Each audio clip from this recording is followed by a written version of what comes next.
পোশাকের এত স্বাধীনতা, এরপরে আমার বোনেরা ঢাকা শাহবাগ চত্বরে দাঁড়ায়া, কথা কয় না কেন, ঢাকা শহরে দাঁড়ায়া ব্লাউজ ছাড়া শাড়ি পরে বলে আমরা পোশাকের স্বাধীনতা চাই।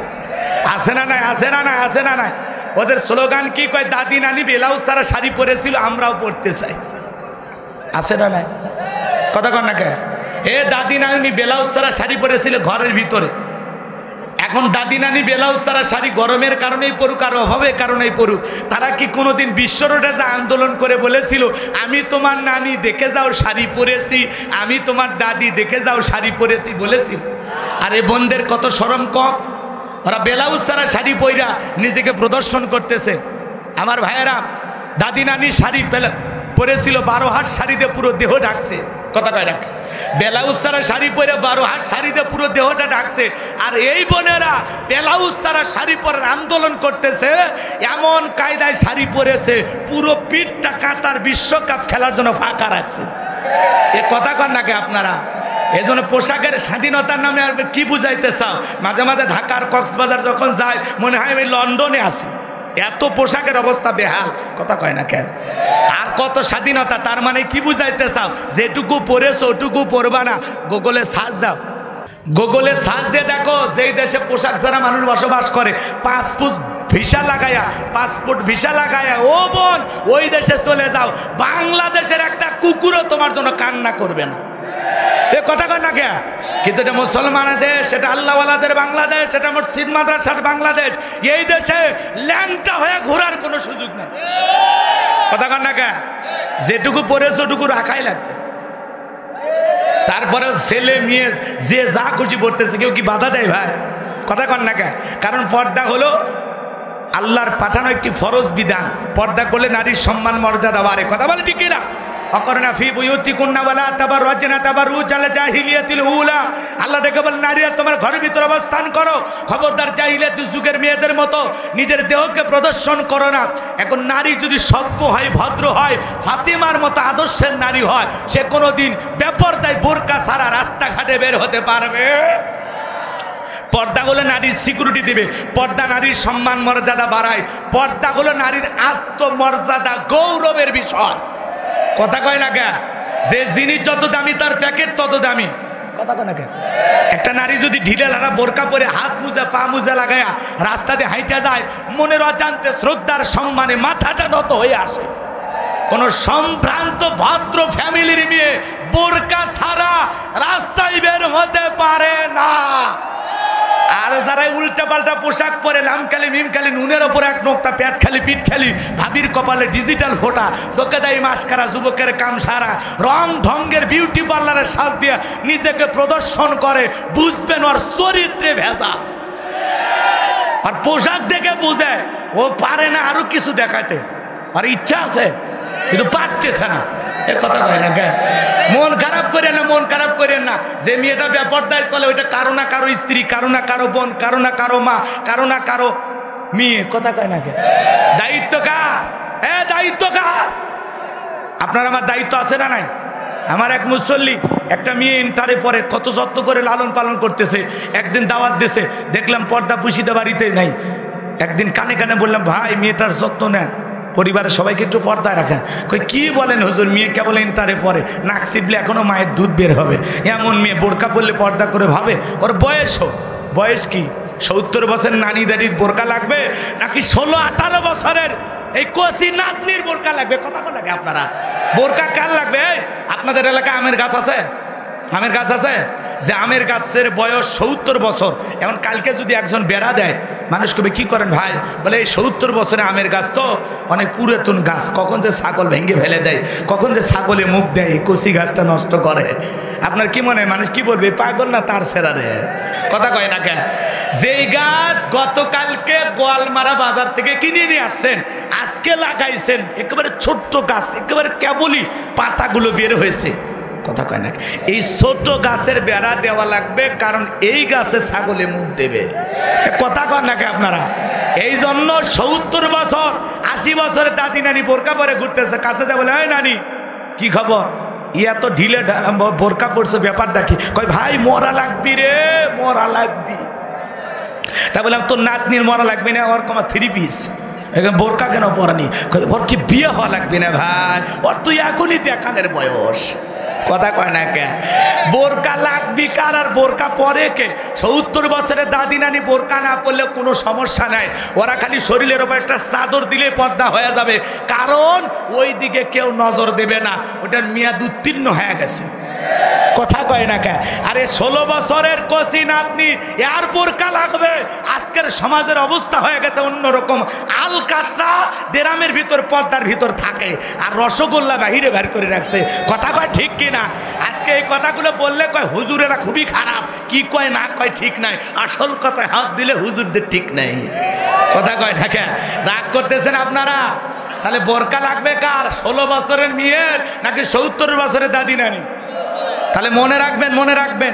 কয়েকদিন পরের জুমায় যা দেখি আমার মুসল্লি হাত ধরে কান্না করতেছেন, কয় হুজুর আপনার কথাই ঠিকই হয়েছে, আমার মেয়ে তো জানেন না কত বুধবার রাতে কই যে গেছে, ফোন বন্ধ, যোগাযোগ বন্ধ।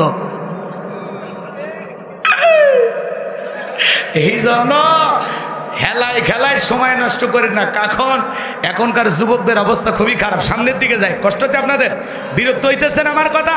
এই জন্য পোশাকের স্বাধীনতার নামে অর্ধলুঙ্গ পোশাক পরে ঘুরতেছেন ঘরেন, আল্লাহ তো দেখতেছেন, বিচার তো একদিন হবেই।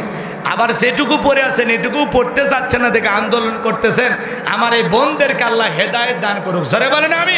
আপনারা এই জিনিসটা মাথায় রাখবেন, সুদখোরের সামনে সুদের ওয়াজ করলে সুদখোর খুশি হয় না, ঘুষখোরের সামনে ঘুষের ওয়াজ করলে ঘুষখোর খুশি হয় না, বেনামাজির সামনে নামাজের ওয়াজ করলে খুশি হয় না, বেপরদায় চলা বোনের সামনে পর্দার আলোচনা করলে খুশি হবে না, কথা বলেন না কেন? অরিজিনাল কথা সবার ভালো লাগে না। তো যাই হোক, আমি আগেই বলেছি আজকের ভূমিকা খুব সংক্ষিপ্ত, এজন্য ভূমিকা শেষ, আমরা ডাইরেক্ট এবার কোরআন থেকে কথা বলবো। আমি কথা বলবো পবিত্র কুরআনুল কারীমের 23 নাম্বার সূরা। কত নাম্বার? সূরা নাম্বার 23। বাতিলের হবে সাইজ। আল্লাহু আকবার বলেন। মোট আয়াত আছে 118, রুকু আছে 6টি। বিশ্বনবীর মক্কার জিন্দিগিতে এই সূরাটি নাজিল হয়েছে। সূরাটির নাম সূরা আল মুমিনুন। বলেন কি না? আরো জোরে বলেন, সূরা আল মুমিনুন। আমার ভাইয়েরা, আল্লাহ পাক তার বিশ্বাসী মুমিন বান্দাদের জন্য সূরা আল মুমিনুন নাজিল করেছেন। আল্লাহর বিশ্বাসী বান্দা মুমিন বান্দা তাদের জন্য সূরা আল মুমিনুন। বলেন কি না? আবার যারা অবিশ্বাসী কাফের তাদের জন্য আল্লাহ পাক সূরা নাজিল করেছেন। সূরাটির নাম কি? কুল ইয়া আইয়ুহাল কাফিরুন। যারা অবিশ্বাসী কাফের তাদের জন্য আল্লাহ পাক সূরা কাফিরুন নাজিল করেছেন। বিশ্বাসী বান্দাদের জন্য সূরা আল মুমিনুন নাজিল করেছেন। যারা অবিশ্বাসী কাফের তাদের জন্য সূরা কাফিরুন নাজিল করেছেন। আর যারা হলো দুদুল্যমান, দুই নৌকায় পা দিয়ে চলে, বৃষ্টি যেই দিকে ছাতা ধরে সেই দিকে, মুখে বলে একটা অন্তরে আর একটা, কথায় কাজে মিল নাই, ওদের নাম কি? একটু জোরে বলেন। আগেই বলেছে একটু কথা বললে জোরে বলবেন। ভয় পান কি আপনারা নাকি? জমিনের মালিক কে? আপনার আমার মালিক কে? আল্লাহর জমিনে আল্লাহর কোরআনের কথা চলছে, চলবে, কথা বলেন না কেন? এটা থামানোর শক্তি পৃথিবীর কারো? হ্যাঁ, 1500 বছর আগে অনেকে থামানোর চেষ্টা করেছিল, ব্যর্থ হয়েছে। আজও যারা চেষ্টা করে এরাও ব্যর্থ হবে, কথা বলে ঠিক কিনা? ভালো করে বোঝেন। মুনাফিকদের জন্য আল্লাহ পাক একটি সূরা নাজিল করেছেন, সূরাটির নাম মুনাফিকুন। এই মুনাফিক চেনা বড় কঠিন। বৌদ্ধ, ইহুদি, খ্রিস্টান এদের মধ্য থেকে মুনাফিকের জন্ম হয় না, মুনাফিকের জন্ম হয় মুসলমানের ভিতর থেকে, কথা বলে ঠিক কিনা? মুনাফিকদের স্বভাব হলো গাছের গোড়া কেটে মাথায় পানি ঢালে, কথা বলেন না কেন? চুপ করে থাক ধোঁকাবাজ, চোখে তোদের নাহি লাজ। চুপ করে থাক ধোঁকাবাজ, চোখে তোদের নাহি লাজ। গোড়া কেটে মাথায় ঢালো পানি, তোদের চিনি আর কতকাল করবি রে শয়তানি। মুনাফিকেরা সকালবেলায় বলে আমরা আছি, ইসলামের পক্ষে আছি, কথা কয় না কেন? আর বিকেল বেলায় ইসলামের বিরুদ্ধে অবস্থান নেয়। মুনাফিক চেনা বড় কঠিন। দাড়ি টুপি থাকার পরেও মুনাফিক হতে পারে, হজ করার পরেও আলহাজ মুনাফিক হতে পারে। বিশ্বনবীর পিছনে নামাজ পড়ে যদি মুনাফিক হয়, আপনার আমার পিছনে নামাজ পড়ে তো আর বড়টা হবে। কথা কয় না কেন? মুনাফিক চেনা বড় কঠিন, খুব কঠিন। মুনাফিক নিজের রাস্তা, নিজের পথ ক্লিয়ার করার জন্য নিজের হাতে রাতের আধারে মার্ডার করে, হত্যা করে, আর সকালবেলা ওই লাশের উপরে ফুলের মালা দিয়া শোক প্রকাশ করে বলে বড় ভালো লোক ছিল। ভালো লোক ছিল তো মানলি কেন শয়তান? এজন্য মুনাফিক চেনা বড় কঠিন। সকালবেলা বলে কোরআনের মাহফিল চলবে, আমি মুসলিম নেতা, তোমাদের নেতা, অবশ্যই কোরআনের মাহফিল চলবে। সন্ধ্যাবেলায় থানায় টেলিফোন দিয়ে বলে জনগণের চাপে বলে হ্যাঁ বলেছি, না পালনের দায়িত্ব তোমাদের। কথা কয় না কেন? যে নেতা সকালবেলা কোরআনের মাহফিলের অনুমতি দেয় আর বিকেলবেলা প্রশাসন পাঠায় বন্ধ করে দেয়, আপনার কি মনে হয় মুনাফিক দেখা লাগবে না ওটা টাটকা মুনাফিক? কথা কর নাকি আপনারা? যে নেতা কোরআনের মাহফিল বন্ধ করে দেয়, কোরআনের আলোচনা বন্ধ করে দেয়, আর যাই হোক এ কোনোদিন কোরআনওয়ালা ইসলামওয়ালাদের বন্ধু হতে পারে? কারণ কোরআন বন্ধ করার স্বভাব হলো কাফেরদের। কোরআন দলিল দিতেছে, কোরআন ওয়াকালাল্লাযীনা কাফারু লা তাসমাউ লিহাযাল কোরআন ওয়ালগাউ ফীহি লাআল্লাকুম তাগলিবুন। সূরা হামিম আস-সিজদার 26 নম্বর আয়াত। আল্লাহ পাক 1450 বছর আগে নাজিল করেছেন, আয়াতটা রেখে দিয়েছেন। কারণ আবু জেহেল থাকবে না, উতবা সাইবা আবু সুফিয়ান থাকবে না, কিন্তু আর বংশের নাতিপুতিরা কিয়ামত পর্যন্ত থাকবে। তারাও কোরআন বন্ধ করার নানামুখী কর্মসূচি হাতে নেবে। কথা বলেন না কেন? এই জন্য আল্লাহ পাক ইমানদারদের জন্য এই কথাটি কোট করে দিয়েছেন। হতাশা হওয়ার কোনো কারণ নাই। কাফেরদের স্বভাব কি? ওয়াকালাল্লাযীনা কাফারু, কাফেররা বলল লা তাসমাউ লিহাযাল কোরআন, কোরআন তোমরা শ্রবণ করো না। ওয়ালগাউ ফীহি লাআল্লাকুম তাগলিবুন, যেখানে মুহাম্মদ সাল্লাল্লাহু আলাইহি সাল্লাম কোরআন তেলাওয়াত করবে, কোরআনের আলোচনা করবে, কোরআনের দাওয়াতি মিশন চালু রাখবে, ওখানে হট্টগোল সৃষ্টি করো, তালি বাজাও, ঢোলক বাজাও, শীষ দাও, নাচানাচি করো, যেভাবেই হোক কোরআনের কথাগুলো বন্ধ করে দাও। আমরা যদি মুহাম্মদ সাল্লাল্লাহু আলাইহি সাল্লামের কণ্ঠের কোরআন বন্ধ করতে পারি, আমরা কাফেররা বিজয় লাভ করব। কথা বলেন ঠিক কিনা? আজও যারা একই তরিকায় কোরআনুল কারীমের মাহফিল বন্ধ করে দেয়, মনে রাখবেন ওরাও ইসলামের দুশমন, কোরআনের দুশমন। কথা বলেন ঠিক কিনা? আমাদের আফসোস তো লাগে ওই জায়গায়, দুঃখ আর কষ্ট লাগে ওই জায়গায়। বাংলার জমিনে বাণিজ্য মেলার নামে, যাত্রার নামে রাত 12টার পরে নর্তকীর গায়ে একটা সুতার কাপড় থাকে না, ওখানে 144 জারি করা হয় না। যারা কুরআনুল কারীমের মাহফিলে 144 জারি করে কোরআনের কথা বন্ধ করে দেয়, আমার বিশ্বাস ওদের জন্ম মুসলমানের রক্ত দিয়ে হতে পারে না।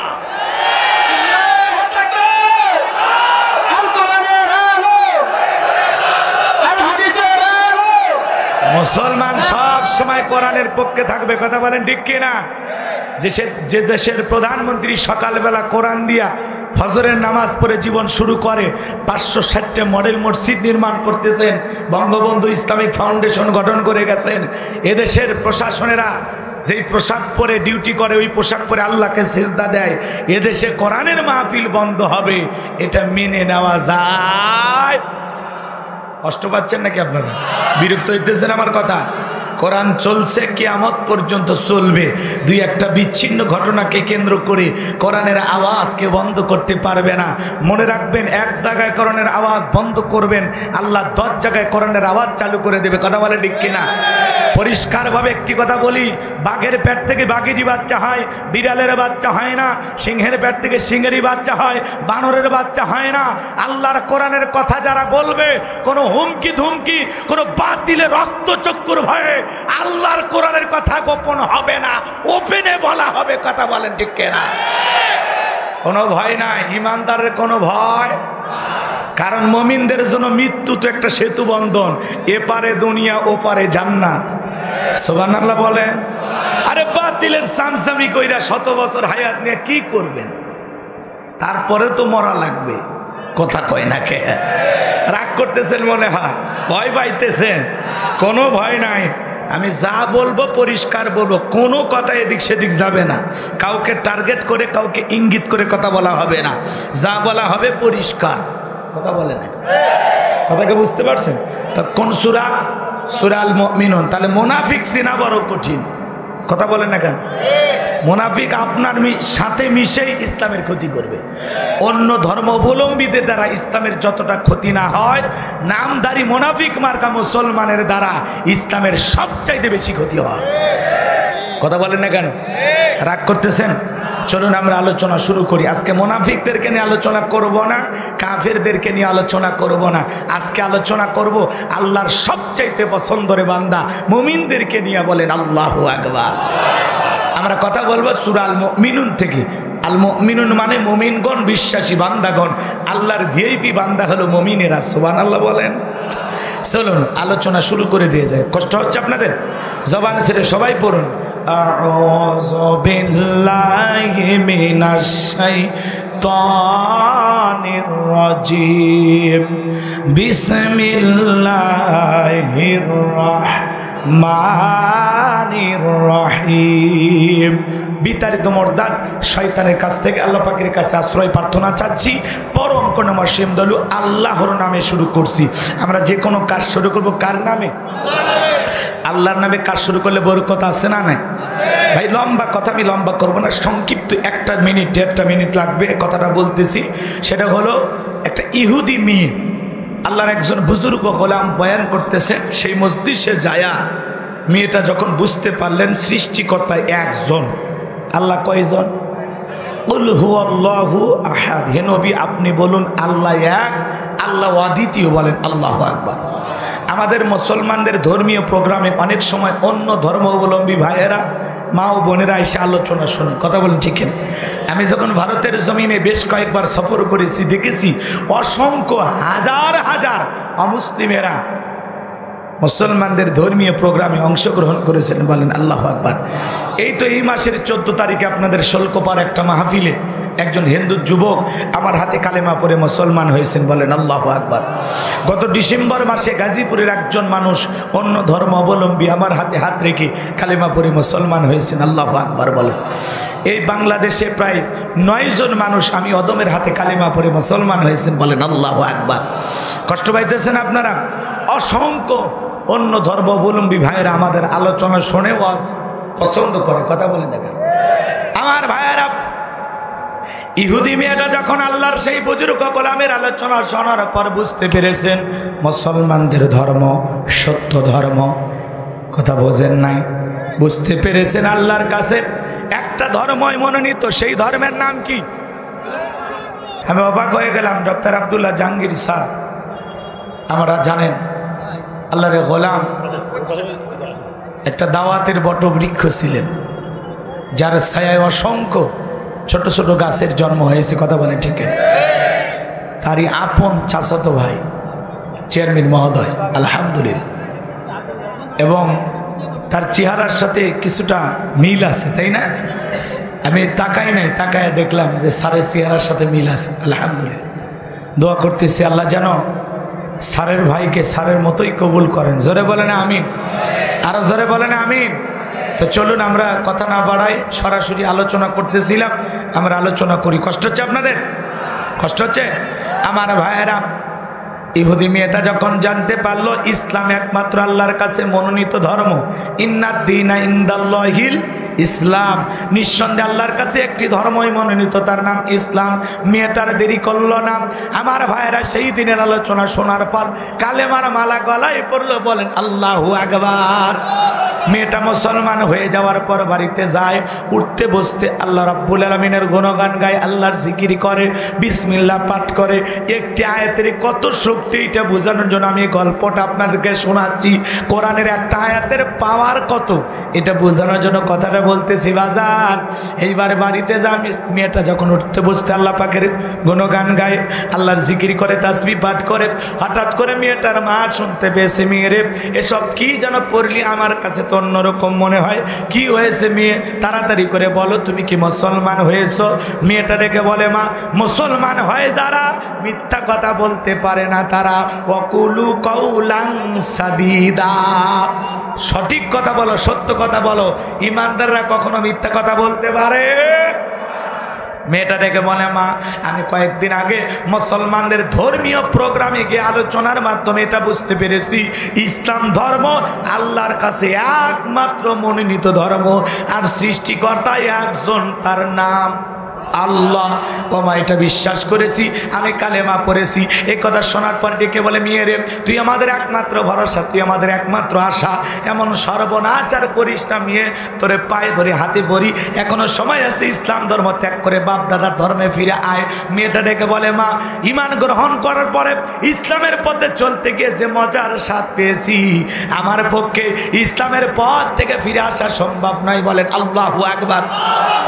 লম্বা কথা সংক্ষিপ্ত করে বলতেছি, রাতের বেলায় যখন স্বামী চলে আসছে, ডেকে বলে, স্বামী সর্বনাশ, আমাদের একমাত্র মেয়েটা কালেমা পড়ে মুসলমান হয়েছে, তাই নাকি? মেয়েটাকে ডাক দাও। এইবার মেয়েটাকে জিজ্ঞাসা করা হলো, মা সেসব কি শুনছি, তুমি নাকি মুসলমান হয়েছো, তুমি আমাদের একমাত্র আশা ভরসা, তোমার কারণে আমাদের বংশে চুনকালি পড়বে, তোমার কারণে আমাদের উঁচু মাথা নিচু হয়ে যাবে, মেয়েরে হাতে পড়ি পায়ে ধরি, যা করেছো ভুল করেছো, এখনো সময় আসো, ফিরে আসো। মেয়েটা ডেকে বলে, বাবা যত কথাই বলো, যা ভাবে বুঝাও, আমার পক্ষে ইসলামের পথ ছাড়া সম্ভব নয়। বলেন আল্লাহু আকবার। বাবা অবাক হয়ে গেলেন, মেয়েটার কারণে বুঝে আমার উঁচু মাথাটা নিচু হয়ে যায়, বংশের মুখে চুনকালি পড়ে, এলাকায় বুঝে আমার সম্মান থাকে না। আমার ভাইরা টেনশনে পড়ে গেলেন। ওই দেশের ওই এলাকার যিনি বাদশাহ ছিল, বাদশার খুব কাছের লোক ছিল এই ব্যক্তি, একদিন বাদশার কাছে চলে গেছেন। বাদশাহ ডেকে বলে, বাবা এদিকে আসো, শোনো, আমার সিলমোহর মারা আংটিটা আমি তোমার হাতে দিলাম, এই আংটিটা তুমি যত্ন করে রেখে দিও। ওই বাদশার নিয়ম হলো, ওই আংটিটা যার হেফাজতে থাকবে, যে দায়িত্বে থাকবে, তার কাছ থেকে যদি আংটিটা হারিয়ে যায়, তাহলে বাদশার আংটি হারানোর অপরাধে তাকে ফাঁসি দিয়া মারা হয়। সে তখন আংটি পাওয়া মাত্রই বলতেছে, বাদশাহ আমি নানান কাজে ব্যস্ত থাকি, বিদায়ী আংটিটা দায়িত্ব আমি আমার মেয়ের হাতে দেব, আমার মেয়েটাই আংটির দায়িত্ব পালন করবে, আপনি যদি মনে কিছু না নেন তাহলে আংটিটা আমার মেয়ের যত্নে আমি রেখে দেবো। বলে ঠিক আছে যাও। মেয়ের কথা উপস্থাপন করার কারণ হলো, বাদশাহ জেনে গেল আংটি থাকবে তার মেয়ের কাছে। আমার ভাইয়েরা হৃদয়ের কান পেতে কথাগুলো শুনে যান। এইবার যে কথা বলতে চাচ্ছিলাম, মেয়েটার কাছে যায়, তার বাবা আংটিটা হাতে দিয়েছে, বলে মা আংটিটা তুমি যত্ন করে রেখে দাও। মেয়েটা বিসমিল্লাহির রহমানির রহিম বলে পকেটের ভিতরে আংটিটা ঢুকিয়ে দিয়েছে। এইবার বাবা সুকৌশলে বিষয়টা লক্ষ্য করেছেন। রাত্রিবেলায় মেয়ে যখন ঘুমায় গেছে, আস্তে করে মেয়ের ঘরের ভিতরে ঢুকা পকেট থেকে আংটিটা বের করে বাড়ির পাশে নদী ছিল, নদীর ভিতরে ফেলে দিয়েছে।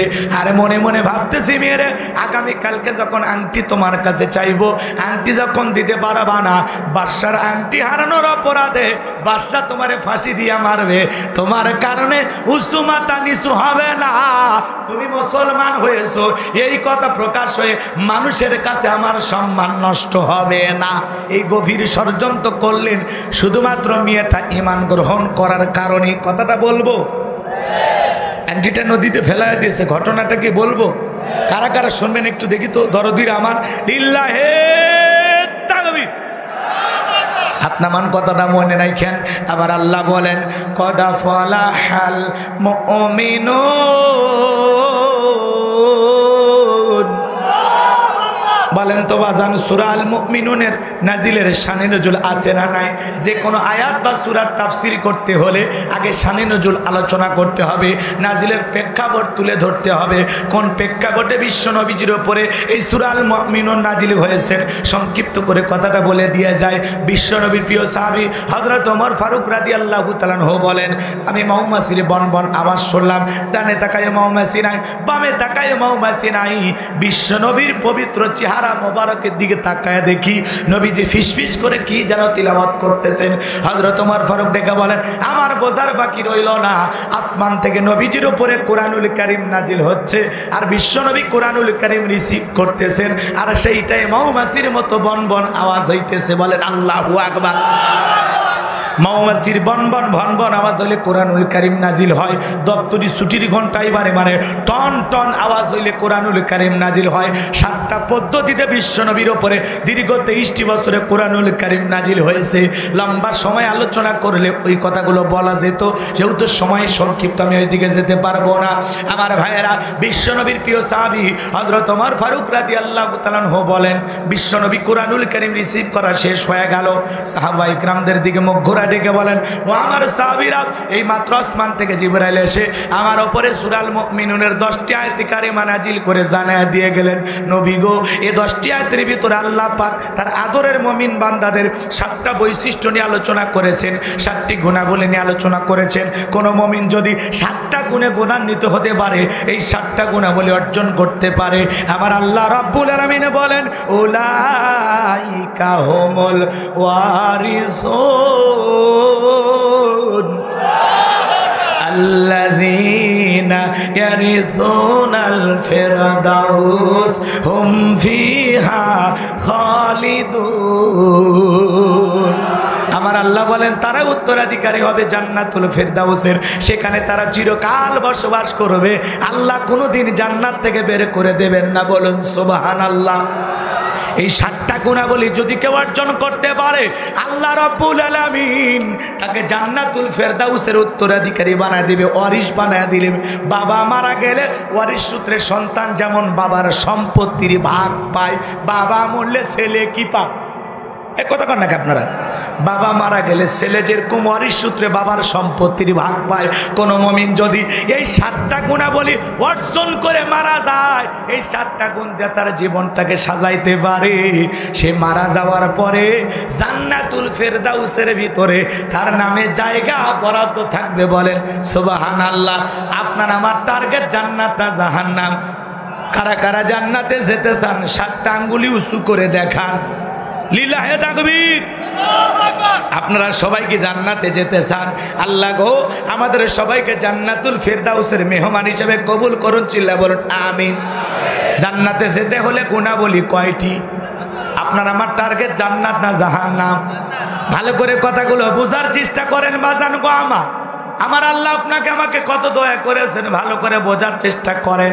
তাহলে 7টা গুণাবলী অর্জন করতে পারলে জান্নাতুল ফেরদাউসের মেহমান। আল্লাহু আকবার বলেন। বিশ্বনবী সাহাবায়ে কিরামদের সামনে তিলাওয়াত করলেন, কদ ফালাহাল মুমিনুন। আমার আল্লাহ বলেন, অবশ্যই মুমিনেরা সফল হয়েছে, অলরেডি মুমিনেরা সফল হয়েছে। সফল হয়েছে তারা ঈমান এনেছে যারা। ঈমানদাররা আল্লাহর কাছে সফল হবে, কোনো বেঈমান সফল হতে পারবে? ভালো করে বোঝার চেষ্টা করেন বাজান। আমার আল্লাহ বলেন, সফল হয়েছে তারা, ঈমান এনেছে যারা। আমরা মনে করি ক্ষমতা থাকলে সফল, টাকা থাকলে সফল, যশ খ্যাতি সুনাম অর্জন করলে সফল। না না, পৃথিবীর সবচাইতে বড় নেতা বর্তমানে আমেরিকার প্রেসিডেন্ট, নাম হলো কি? Joe Biden. এ হলো পৃথিবীর সবচাইতে বড় ক্ষমতাধর ব্যক্তি। ভালো করে বোঝার চেষ্টা করেন। আপনাদের এলাকায় একটা বাজার আছে, বাজারের নাম হলো গোয়ালপাড়া, আছে না? এই বাজারে একজন কাঁচা মালে বিক্রি করে, তরি তরকারি বিক্রি করে, সবজি বিক্রেতা। আল্লাহরে গোলাম, লোকটা যদি ইমানদার হয়, আজান দেওয়ার পরে মসজিদে গিয়ে যদি আল্লাহর কাছে সিজদা দেয়, মাথাটা নত করে, বলেন তো আপনারা ওই পৃথিবীর বড় নেতা জো বাইডেনের চেয়ে এই কাঁচা মালের দোকানদার ইমানদারের দাম কম না বেশি? আরো জোরে বলেন। ও যত বড়ই ক্ষমতাধর হোক না কেন, লোকটা বেঈমান, কোন বেঈমানের দাম আল্লাহর কাছে 4 পয়সাও। এই যে পৃথিবী কাঁপানো আরো কত নেতা আছে, পুতিন, কাটিং মারামাল, কিং জং, কথা বলে না ভারতের দাদা। এই যে পৃথিবীর বড় বড় ক্ষমতাধর নেতা হোক না কেন, আমার বাংলাদেশের একজন সাইল দরিদ্র রাস্তার ভিক্ষুক, লোকটা যদি ইমানদার হয়, রিক্সা চালক, ভ্যান চালক, গরিব মানুষ হোক, তাতে কোনো সমস্যা নাই। লোকটা যদি আজান দেওয়ার পরে মসজিদে আল্লাহর কাছে মাথাটা নত করে, সে যদি রাস্তার সাইল দরিদ্র ভিক্ষুক, মিছিল, অসহায়, এতিমও হয়, আল্লাহর কাছে ইমানদারের দাম আছে। ওই পৃথিবী কাঁপানো বেঈমানদের দাম আমার আল্লাহর কাছে নাই। ওদের ক্ষমতার বাহাদুরি মাতবরি দুনিয়াতে শেষ, পরকালে আল্লাহ কথা কয় না কে? ওদের ভাগ্যে জান্নাত না জাহান্নাম? কথা মনে হয় বোঝেন না, খারাপ লাগতেছে মনে হয়। কষ্ট পাইতেছেন আমার কথায়? ভালো করে বোঝেন, কোনো বেঈমানের দাম আল্লাহর কাছে নাই। আল্লাহর কাছে দাম আছে তাদের কলিজার মধ্যে ঈমান নামের সম্পদ আছে যাদের।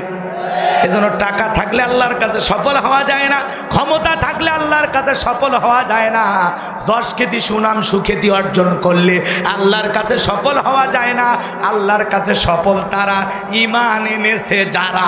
আপনার আমার ভিতরে ঈমান নামের সম্পদ আছে, আল্লাহর কাছে আপনার আমার দাম আছে। কথা বলে ঠিক কি না? আল্লাহ যে কত দয়া করেছেন, শ্রেষ্ঠ ধর্ম দিয়েছেন, শ্রেষ্ঠ নবী দিয়েছেন, শ্রেষ্ঠ কিতাব দিয়েছেন। কথা বলে না? মুসলমানের ঘরে জন্ম দিয়ে আল্লাহ জান্নাতের পথ একটু আগায় দিয়েছে। শ্রেষ্ঠ কিতাব কোরআনুল কারীম দান করে জান্নাতের পথ আরেকটু আগায় দিয়েছে। শ্রেষ্ঠ নবী মুহাম্মদ রাসূলুল্লাহ সাল্লাল্লাহু আলাইহি সাল্লামের উম্মত বানাইয়া, আখির নবীর আখির উম্মত বানাইয়া জান্নাতের পথ আরেকটু আগায় দিয়েছে। এরপরে শ্রেষ্ঠ ধর্ম ইসলাম দান করে জান্নাতের পথ আরেকটু আগায় দিয়েছে। এখন খালি একটু আমল করলেই জান্নাত। সুবহানাল্লাহ বলবেন না? আল্লাহ চাইলে বৌদ্ধ খ্রিস্টানের ঘরে আপনার আমার জন্ম দিতে পারতেন না?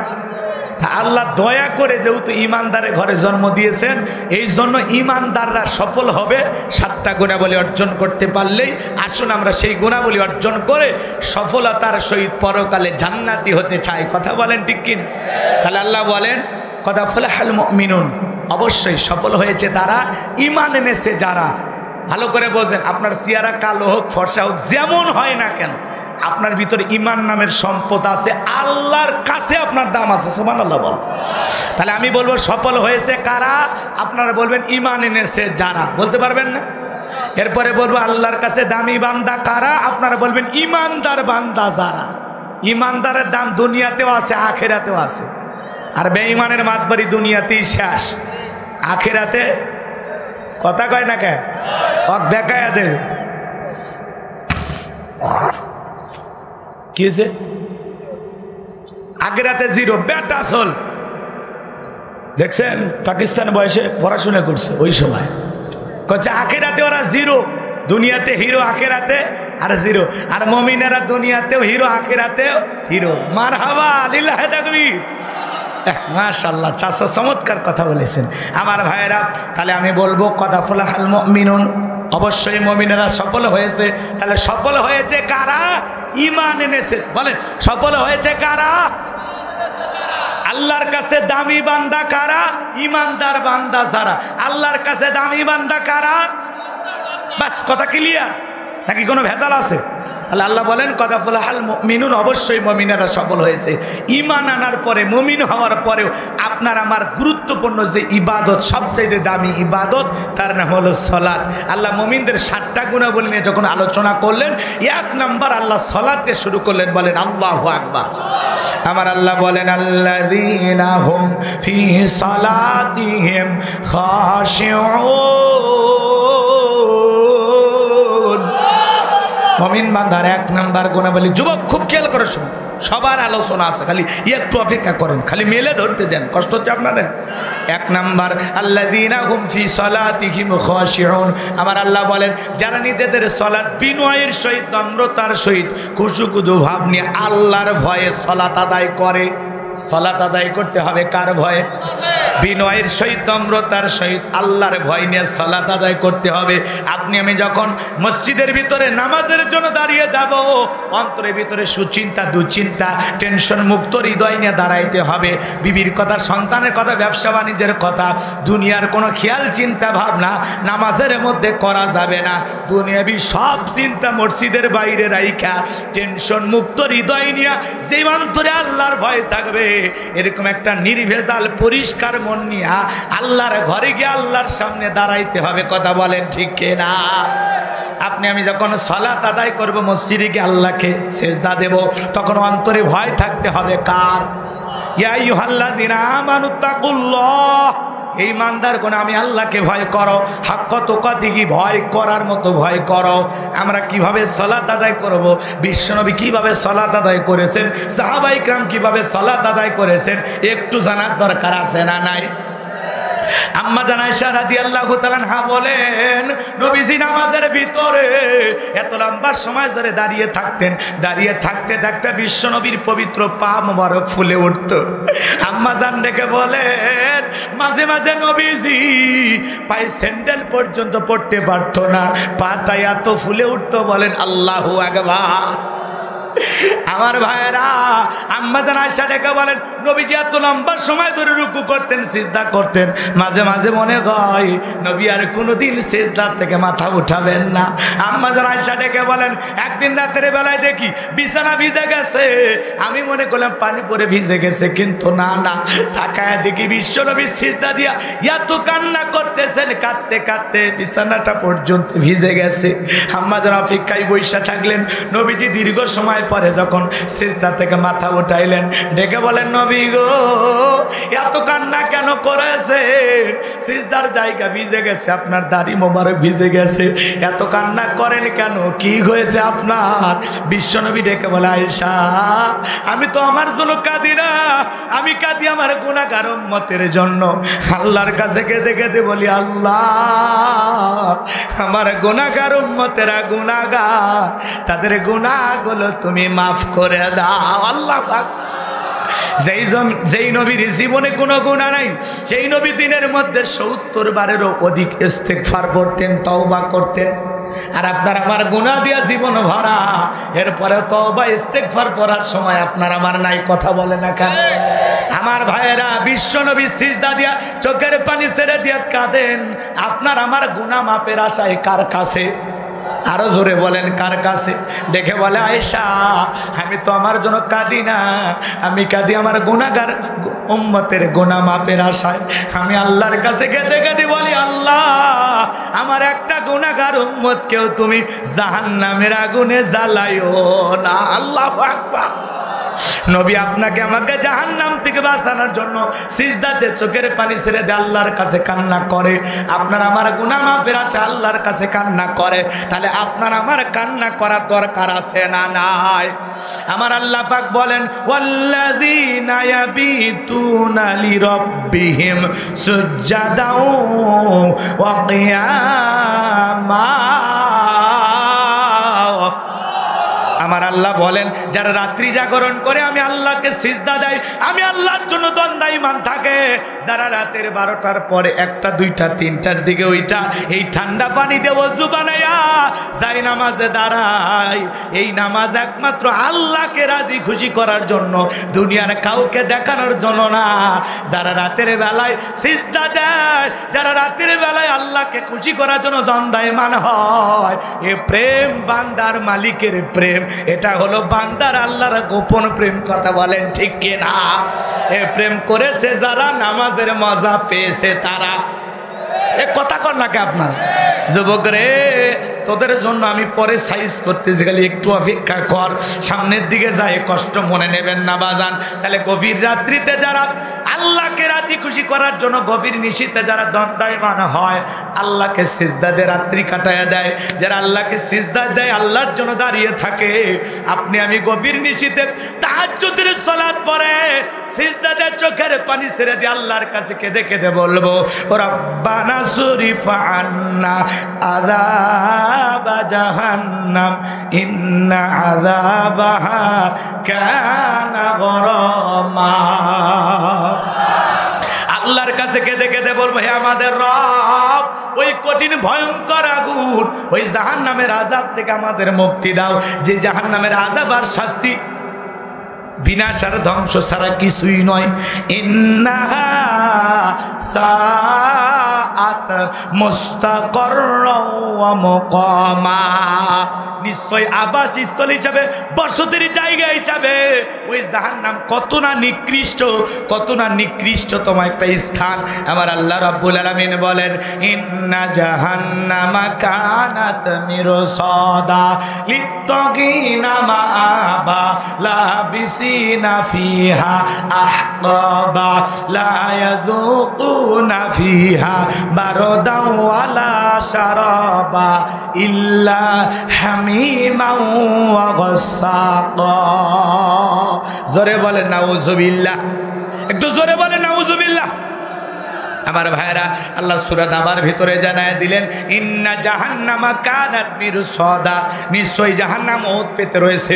অপরাধী ধরার জন্য যেমন শিকারি ধরার জন্য যেমন ফাঁদ পাতা হয়, অপরাধী ধরার জন্য যেমন ফাঁদ পাতা হয়, আমার আল্লাহ ডেকে বলেন ইন্না জাহান্নামা কানাত মিরসাদা, ফুলসিরাতের কিনারায় জাহান্নাম ওত পেতে রয়েছে আল্লাহর অবাধ্য নাফরমান গুনাহগার বান্দাদের ধরার জন্য। এটা হলো আল্লাহর অবাধ্য নাফরমান গুনাহগার বান্দাদের থাকার আবাসস্থল।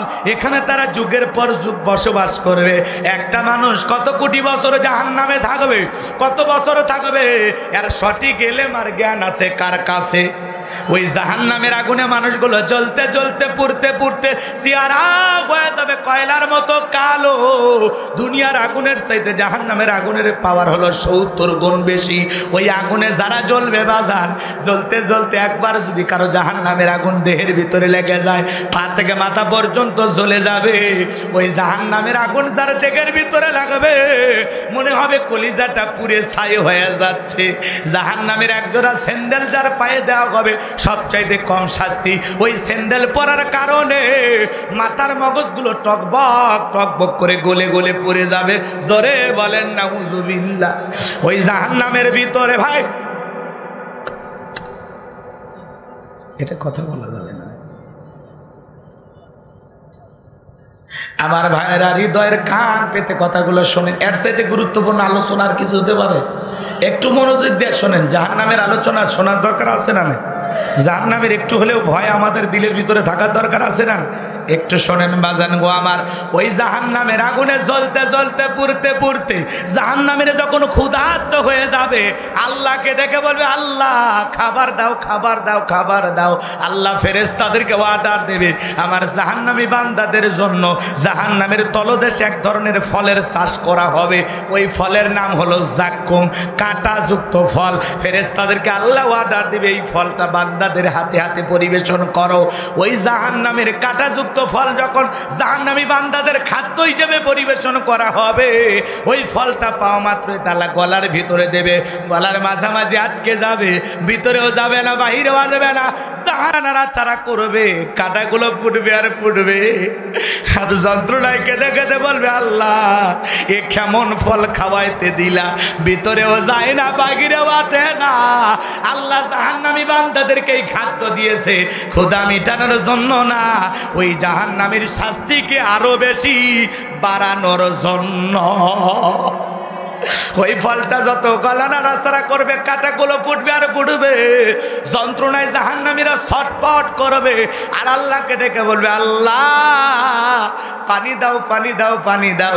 ওদের কথা মনে পড়ে যাবে, দুনিয়াতে পানি খাইলে গলায় কিছু আটকে গেলে সরে যাইতো।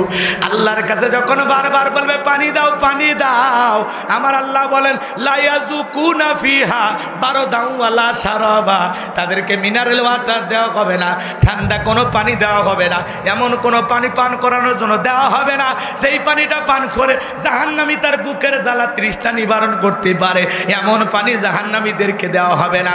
কেমন পানি দেবেন? ইল্লা হামিমা ওয়া গাসসাকা। আমার আল্লাহ বলেন এমন উত্তপ্ত ফুটান্ত গরম পানি দেওয়া হবে যা পুষ ব্যতীত কিছুই নয়। কি কি কি? পুষ। পুষ বড় বড় ফোড়া হয়, ফাটায়া দিলে ভিতর থেকে কি বের হয়? আরো জোরে কর। আপনার আমার দেহে দুই একবার হয়েছে কিনা? ফাটায়া দিলে ভিতর থেকে লেবু রস বের হয়। পুষ। এক গ্লাস খাবেন 50,000 টাকা দেব, খাবেন কেউ? বান্দে ফিটাইলেও খাবেন? এক গ্লাস খাবেন কেউ? ওই পুষ খাবেন? শুনে শরীরটা ঘিন ঘিন করতেছে, সিসি হুজুর মানুষ এসব কি বলে? সিসি কইরা লাভ নাই, জাহান্নামে যাবে যারা এই পানি পান করতে বাধ্য তারা। কথা কয় না কে? আল্লাহ বলেন, আয়াতের অর্থ বোঝেন। সূরা নাবার ভিতরে আল্লাহ বলতেছেন ইল্লা হামিমা ওয়া গাসসাকা, এমন উত্তপ্ত ফুটান্ত গরম পানি জাহান্নামীদেরকে সামনে পরিবেশন করা হবে। ওই উত্তপ্ত ফুটান্ত গরম পানি যা পুষ ব্যতীত কিছুই নয়, ওই দুর্গন্ধওয়ালা পুষওয়ালা ওই পানি গরম করে যখন জাহান্নামীদেরকে দেবে পানি হিসাবে, ওই পানিটা পান করা মাত্রই জাহান্নামীর দেহের লাড়ি ভুড়িগুলো গলে গলে পড়ে যাবে। আর একটি হাদিসের ভিতরে বলা হয়েছে জাহান্নামীরা যখন ওই দুর্গন্ধওয়ালা পুজওয়ালা রক্তওয়ালা পানি পান করবে, ওই পানিটা পান করা মাত্রই জাহান্নামের দেহের চামড়ার গোস্তগুলো খসে খসে পড়বে। ওই জাহান্নাম বড় যন্ত্রণার জায়গা, ওই জাহান্নাম বড় কঠিন জায়গা, ওই জাহান্নামের আযাব আমরা কেউ সহ্য করতে পারবো না। এজন্য আল্লাহর কাছে জাহান্নাম থেকে মুক্তি চাওয়ার দরকার আছে না নাই?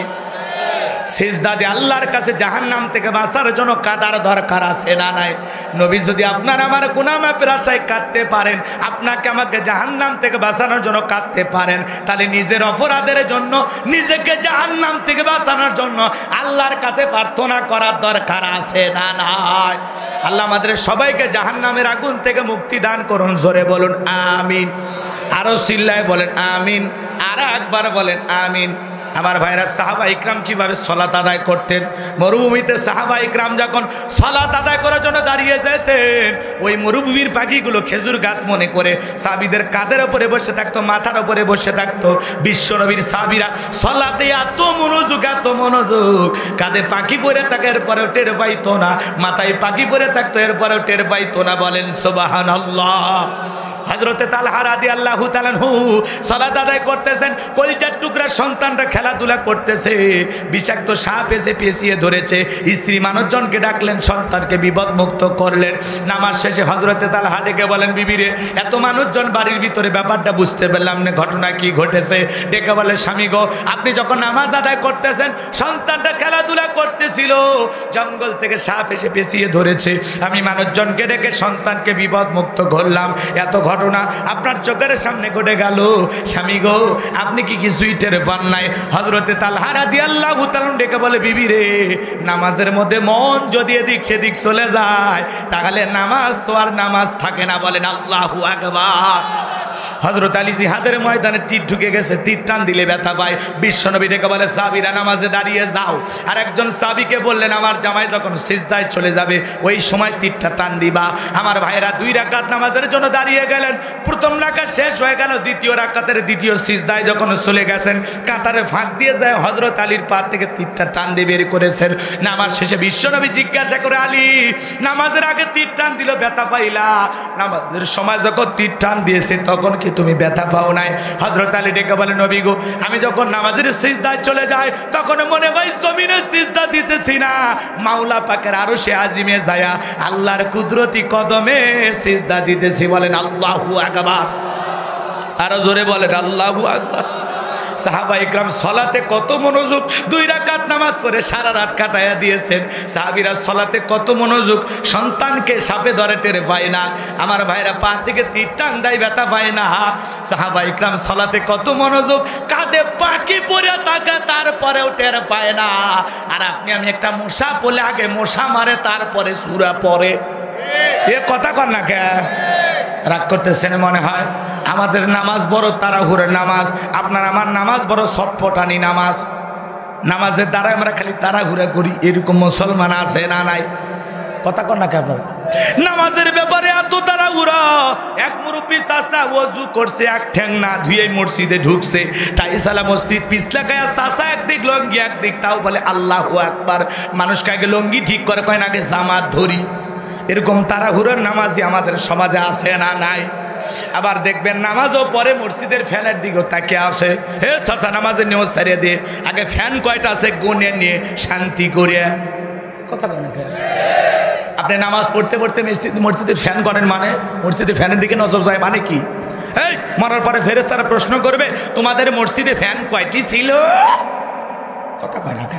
তাহলে আপনি নামাজ পড়তে পড়তে কেন মসজিদের ফ্যানের দিকে নজর যায়, কেন দেওয়ালের দিকে নজর যায়, এসির দিকে নজর যায়? ওযুখানায় কে ট্যাপ চালু করে ওযু করতেছে, দেখা হ্যাঁ দেখে, ও উত্তরপাড়ার আব্দুল করিম ভাই আসলে।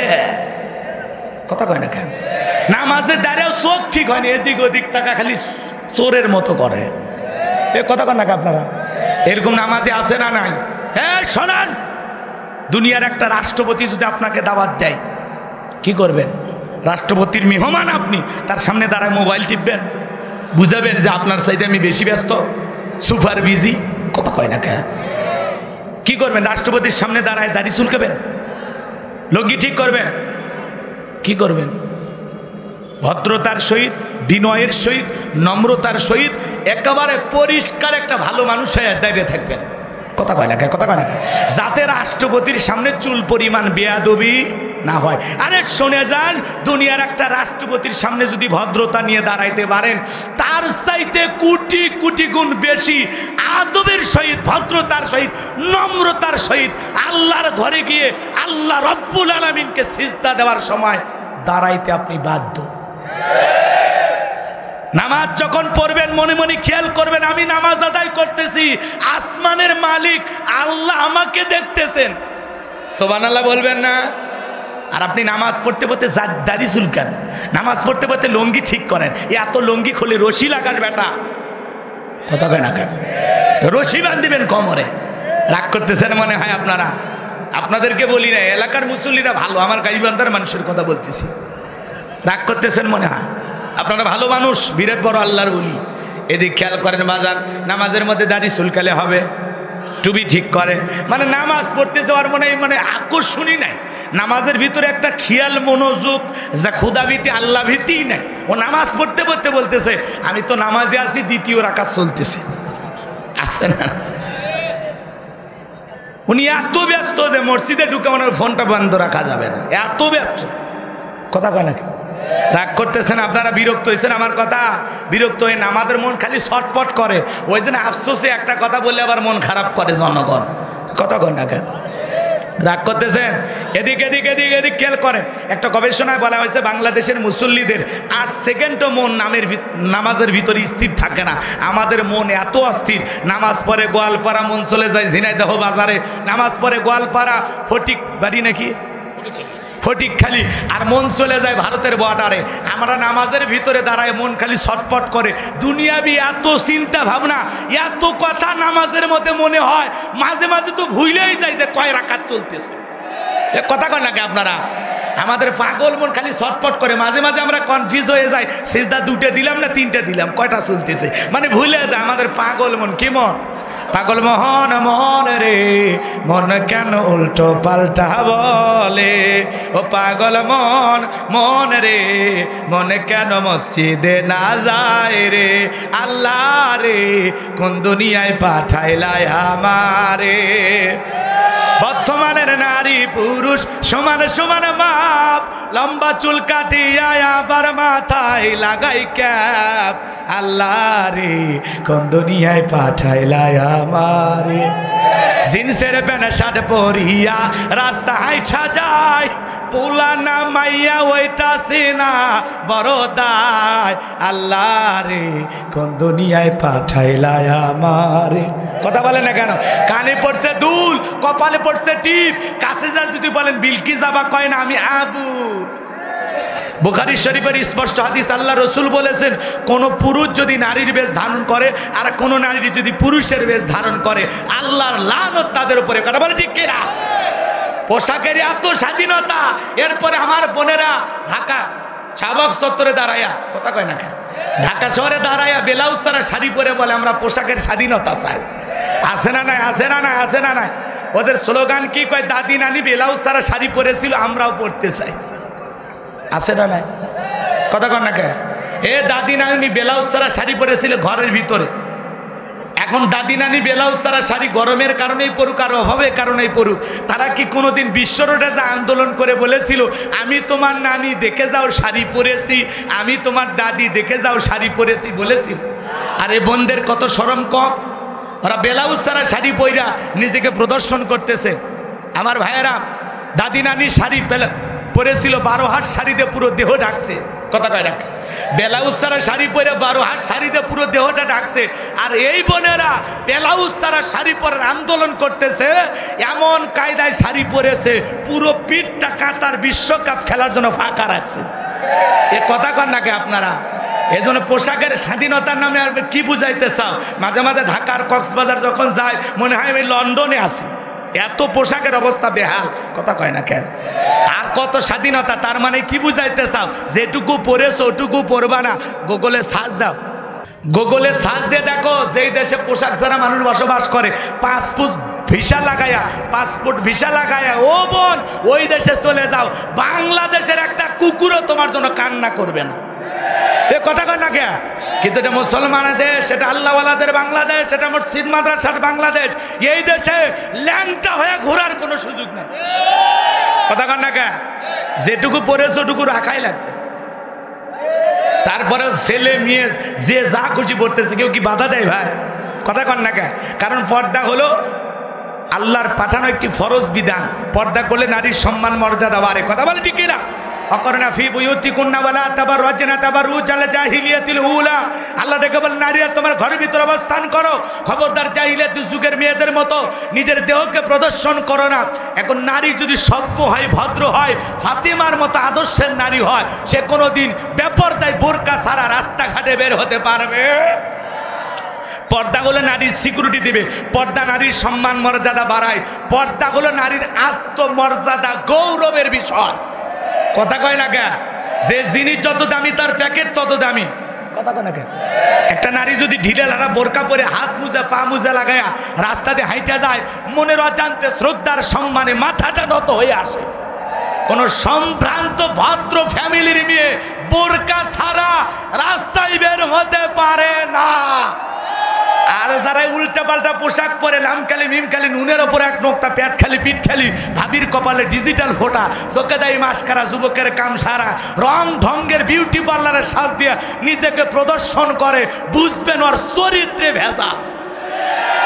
আর পোশাক দেখে বুঝে ও পারে না আরো কিছু দেখাতে, আর ইচ্ছা আছে কিন্তু পারতেছে না। এ কথা কয় না কে? মন খারাপ করেন না, মন খারাপ করেন না। যে মেয়েটা বেপরদায় চলে, ওইটা কারো না কারো স্ত্রী, কারো না কারো বোন, কারো না কারো মা, কারো না কারো মেয়ে। কথা কয় না কে? দায়িত্ব কার? দায়িত্ব কার? আপনার আমার দায়িত্ব আছে না নাই? আমার এক মুসল্লি একটা মেয়ে ইন্টারে পরে কত যত্ন করে লালন পালন করতেছে। একদিন দাওয়াত দিয়েছে, দেখলাম পর্দা পুশিতে বাড়িতে নাই। একদিন কানে কানে বললাম, ভাই মেয়েটার যত্ন নেন, পরিবারের সবাইকে একটু পর্দায় রাখেন। কই কি বলেন হুজুর, মেয়ে কেবল ইন্টারে পরে, নাক চিপলে এখনো মায়ের দুধ বের হবে, এমন মেয়ে বোরকা পরলে পর্দা করে ভাবে? ওর বয়স কি 70 বছর নানি দাদির বোরকা লাগবে, নাকি 16-18 বছরের এই কচি নাতনির বোরকা লাগবে? কথা বলে লাগে আপনারা? বোরকা কার লাগবে? আপনাদের এলাকায় আমের গাছ আছে? আমের গাছ আছে? যে আমের গাছের বয়স 70 বছর, এখন কালকে যদি একজন বেড়া দেয়, মানুষ কবে কি করেন ভাই?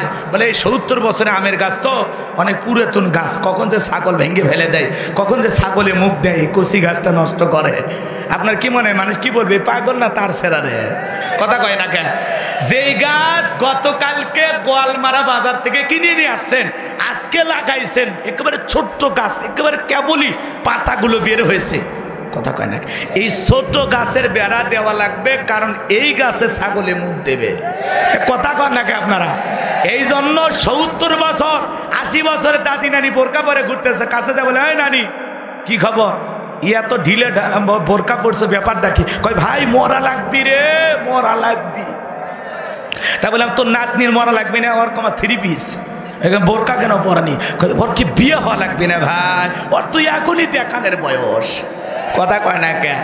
বোরকা লাগবি কার? আর বোরকা পরে কে? 70 বছরের দাদি নানি বোরকা না পরলে কোনো সমস্যা নাই, ওরা খালি শরীরের ওপর একটা চাদর দিলে পর্দা হয়ে যাবে, কারণ ওই দিকে কেউ নজর দেবে না, ওটার মেয়াদ উত্তীর্ণ হয়ে গেছে। কথা কয় না কে? আরে 16 বছরের কচি নাতনি আর বোরকা লাগবে? আজকের সমাজের অবস্থা হয়ে গেছে অন্যরকম। আলকাতরা ডেরামের ভিতর পর্দার ভিতর থাকে, আর রসগোল্লা বাহিরে বের করে রাখছে। কথা কয় ঠিক কিনা? আজকে এই কথাগুলো বললে কয় হুজুরেরা খুবই খারাপ, কি কয় না কয় ঠিক নাই। আসল কথায় হাত দিলে হুজুরদের ঠিক নাই।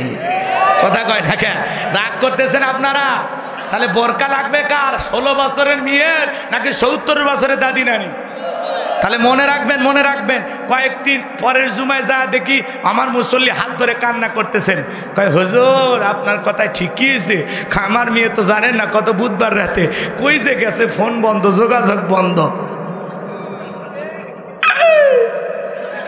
এই জন্য হেলায় খেলায় সময় নষ্ট করে না। কখন এখনকার যুবকদের অবস্থা খুবই খারাপ, সামনের দিকে যায়। কষ্ট হচ্ছে আপনাদের? বিরক্ত হইতেছেন আমার কথা?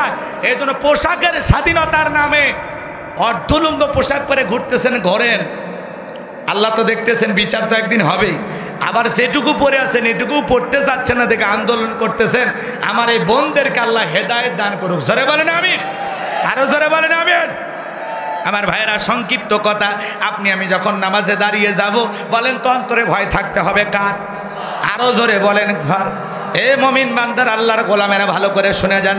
আল্লাযীনা হুম ফি সালাতিহিম খাশিউন, যারা নিজেদের সালাত বিনয়ের সহিত, নম্রতার সহিত আল্লাহর ভয় নিয়ে আদায় করে। আপনি আমি যখন সালাতে দাঁড়িয়ে যাব বাজার, জোহরের নামাজ আদায় করব, আর মনে মনে ভেবে নেব এই জোহরের নামাজ আমার জীবনের শেষ নামাজ, আমি আসর পর্যন্ত আল্লাহর জমিনে নাও বেঁচে থাকতে পারি। প্রত্যেকটা ওয়াক্ত নামাজ আদায় করা লাগবে, আর মনে করে লাগবে এটা আমার আপনার জীবনের শেষ নামাজ। কারণ নামাজ হবে একমাত্র কার জন্য? কুলিন্না সলাতি ওয়া নুসুকি ওয়া মাহইয়ায়া ওয়া মামাতি লিল্লাহি রাব্বিল আলামিন। নবীজি আপনি বলুন, আমার নামাজ, আমার কুরবানি, আমার জীবন, আমার মরণ লিল্লাহি রাব্বিল আলামিন, আসমান জমিনের প্রতিপালকের জন্য। ফালিয়াবুদু রাব্ব হাযাল বাইত আল্লাযী আত'আমাহুম মিন জু ওয়া আমানাহুম মিন খাউফ। আল্লাহ বলেন, এই ঘরের মালিকের ইবাদত করো। ইবাদত যদি ইবাদতের মতো করতে পারো, ইয়্যাকা না'বুদু ওয়া ইয়্যাকা নাস্তাইন, তোমার গোলামি করি, তোমার ইবাদত করি, সাহায্য তোমার কাছে চাই। আল্লাহ ডেকে বলেন, এই ঘরের মালিকের ইবাদত করো। নামাজ যদি নামাজের মতো পড়তে পারো, বান্দারে সিজদা যদি সিজদার মতো দিতে পারো, আমি আল্লাহ দুইটা জিনিস তোমাদেরকে দেব।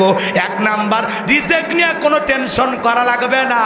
যে বান্দা মাথাটা নত করে আমি আল্লাহকে সিজদা দেবে, ওই বান্দার জন্য আমি আল্লাহ রিজিকের ব্যবস্থা করে দেব। বলেন সুবহানাল্লাহ।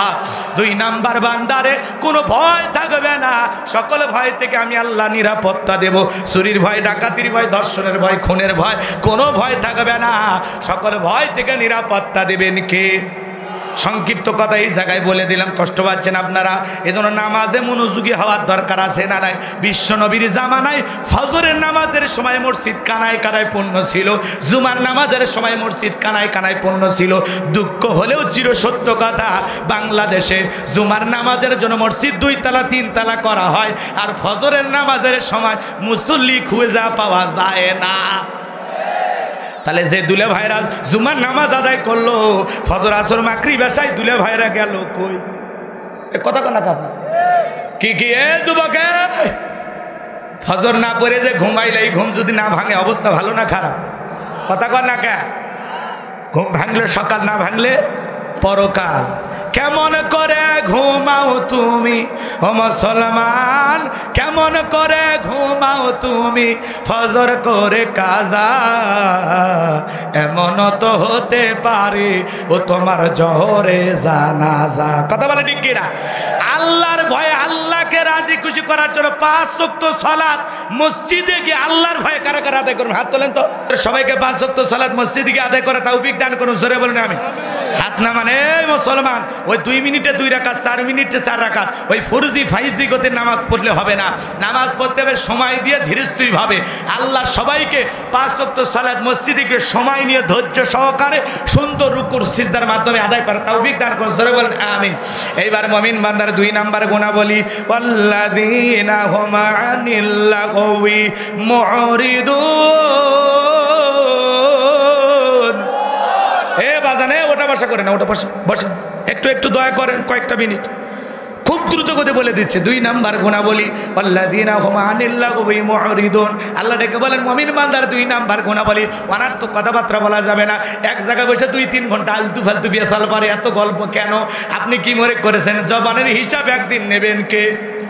মা ইয়ালফিজু মিন কাউলিন ইল্লা লাদাইহি রাকিবুন আতীদ। বান্দা এমন কোনো কথা বলে না যে কথা রেকর্ড করার জন্য আমার ফেরেশতারা নাই। আপনি সকালে বিকেলে সন্ধ্যায় যে যা বলতেছেন, প্রত্যেকটা কথার জবাব একদিন নেবেন কে? এজন্য মুমিন বান্দা যা খুশি তাই বলবেন। এক জায়গায় বসে 2-3 ঘন্টা গল্প করে, একবারও আল্লাহর নাম নেয় না, এমন আলতু ফালতু ফেসাল পারার সময় মুমিনের কাছে নাই। মুমিন চুপ থাকলেও নাজাতের লক্ষণ, চুপ থাকাও নাজাতের লক্ষণ। এত গল্প কেন করেন? কি মনে করেছেন জবানের প্রত্যেকটা কথার হিসাব একদিন আল্লাহর কাছে দিতে হবে। এজন্য প্রয়োজন যতটুকু কথা বলতে হবে ততটুকু, প্রয়োজনের অতিরিক্ত ফেসাল গল্প চলবে। এই শোনো, আল্লাহ রাসূল বলেছেন 2 চলের মাঝখানে নরম জিহ্বা আর 2 মাঝখানে লজ্জাস্থান। এই 2টার জিম্মাদারি যদি নিতে পারো, এই 2টা যদি কন্ট্রোল করতে পারো, হেফাজত করতে পারো, আমি নবী তোমাদের জান্নাতের জিম্মাদারি নিলাম। আল্লাহু আকবার। এজন্য জবান দিয়ে যা খুশি তাই বলা যাবে না। মুমিন কথা বলবে ততটুকু প্রয়োজন যতটুকু মুমিন বান্দা জবান দিয়ে সেই কথা বলবে যে কথা বললে সওয়াব হয়। আল্লাহু আকবার বল। মুমিন বান্দার টাকা হলে অনার্থক কাজ করবে না। মুমিনের টাকা হলে মুমিন সিনেমা হল বানাবে না, যাত্রা গানের আয়োজন করবে না, গানের কনসার্ট দেবে না, 5 স্টার 7 স্টার হোটেল খুলবে না। মুমিনের টাকা হলে মুমিন কোনোদিন যাত্রা পালার পেছনে টাকা নষ্ট করবে না। মুমিনের টাকা হলে মুমিন মসজিদ বানাবে, মাদ্রাসা বানাবে, কবরস্থান বানাবে, ঈদগাহ মাঠ বানাবে, 10টা ফলের গাছ লাগায় দিবে, পুকুরের ঘাট বানায় দিবে। গরিব দুঃখী মানুষ খেতে পায় না, তাদেরকে টাকা দিয়ে সহযোগিতা করবে। মুমিনের টাকা ভালো ভালো পথে খরচ হবে। কথা কি বোঝা গেল? মুমিন বান্দা অনার্থক জিনিস শ্রবণ করবে না। এ কান আল্লাহ গান শোনার জন্য দিয়েছে। এ যুবক, এ কান আল্লাহ গান শোনার জন্য দিয়েছে। রূপ বানান আছে কমর দোলাইয়া, আল্লাহর ফেরেশতারা কবরে পিটাবে সোলাইয়া সোলাইয়া। এ কান আল্লাহ গান শোনার জন্য দেয় নাই। হক্কানি ওলামা ইকরামদের বয়ান শুনতে হবে, ইসলামিক গজল শুনতে হবে, কোরআনুল কারীম তিলাওয়াত শুনতে হবে। ভালো ভালো কথাই কান দিয়ে শ্রবণ করা যাবে, অশ্লীল গান বাজনা শ্রবণ করা যাবে না। সিরাজগঞ্জের এক যুবক কানের ভিতরে ইয়ারফোন লাগায় রেল লাইন পার হয়ে যায়, ট্রেন এসে ধাক্কা মেরে 3 টুকরা করে থুয়ে গেছে। মরার পরেও কানের ভিতরে ইয়ারফোন লাগানো আছে। এখন যা কবরে যা, ফেরেশতারা তোর জায়গা মতো বাদ্যযন্ত্র বাজায় দেবে। কথা বলেন ঠিক কিনা? এজন্য যুবক তোদের পায়ে হাত দিয়ে অনুরোধ করে বলে যাই, ভাই ভালো করে শুনে যাও। মুমিন বান্দা কথা বলবে যে কথা বললে সব হয়। মুমিন বান্দা কাজ করবে যে কাজ করলে সব হয়। মুমিন বান্দা সেই জিনিসগুলো শ্রবণ করবে যেগুলো শুনলে সব হয়। এক কথায় সব আছে যেখানে আমরা আছি, গুনাহ আছে যেখানে আমরা না। তাহলে সব আছে যেখানে আমরা যাব। এইবার মুমিন বান্দার 3 নাম্বার গুণাবলী, ওয়াল্লাযীনা হুম লিয-যাকাতি ফাঈলুন। এই যে 4 নাম্বার গুণাবলীতে যুবকদের আছে, আইছে গেছে। শোনো, 3 নাম্বার গুণাবলী, ওয়াল্লাযীনা হুম লিয-যাকাতি ফাঈলুন। আমার আল্লাহ ডেকে বলেন মুমিন বান্দার 3 নাম্বার গুণাবলী। আল্লাহ যদি মুমিন বান্দাকে নেশাব পরিমাণে ধন সম্পদের মালিক বানায় দেয়, মুমিন বান্দাকে আল্লাহ যদি ধনী বান্দা বানায় দেয়, মুমিন বান্দা সক্রিয়ভাবে হিসাব করে করে বছরে 1 লাখ টাকায় এদিক 1 লাখ টাকায় কয় হাজার টাকা যাকাত আসবে, কোটি কোটি টাকায় কয় লক্ষ টাকা যাকাত আসবে। মুমিন বান্দা হিসাব করে করে সক্রিয়ভাবে বছরে একবার যাকাত দেবে। কার ভয়ে? আরো জোরে বলেন কার ভয়ে? যাকাত দেওয়া নফল না ফরজ? যাকাত দেওয়া ফরজ। নামাজ যেমন ফরজ, যাকাত দেওয়া তেমনি ফরজ। যাকাত আসছে দারিদ্রতা বিমোচন করার জন্য। কথা কেন? যাকাত আসছে দারিদ্রতা বিমোচন করার জন্য। যাকাত আসছে অভাবমুক্ত সমাজ রাষ্ট্র দেশ গড়ার জন্য।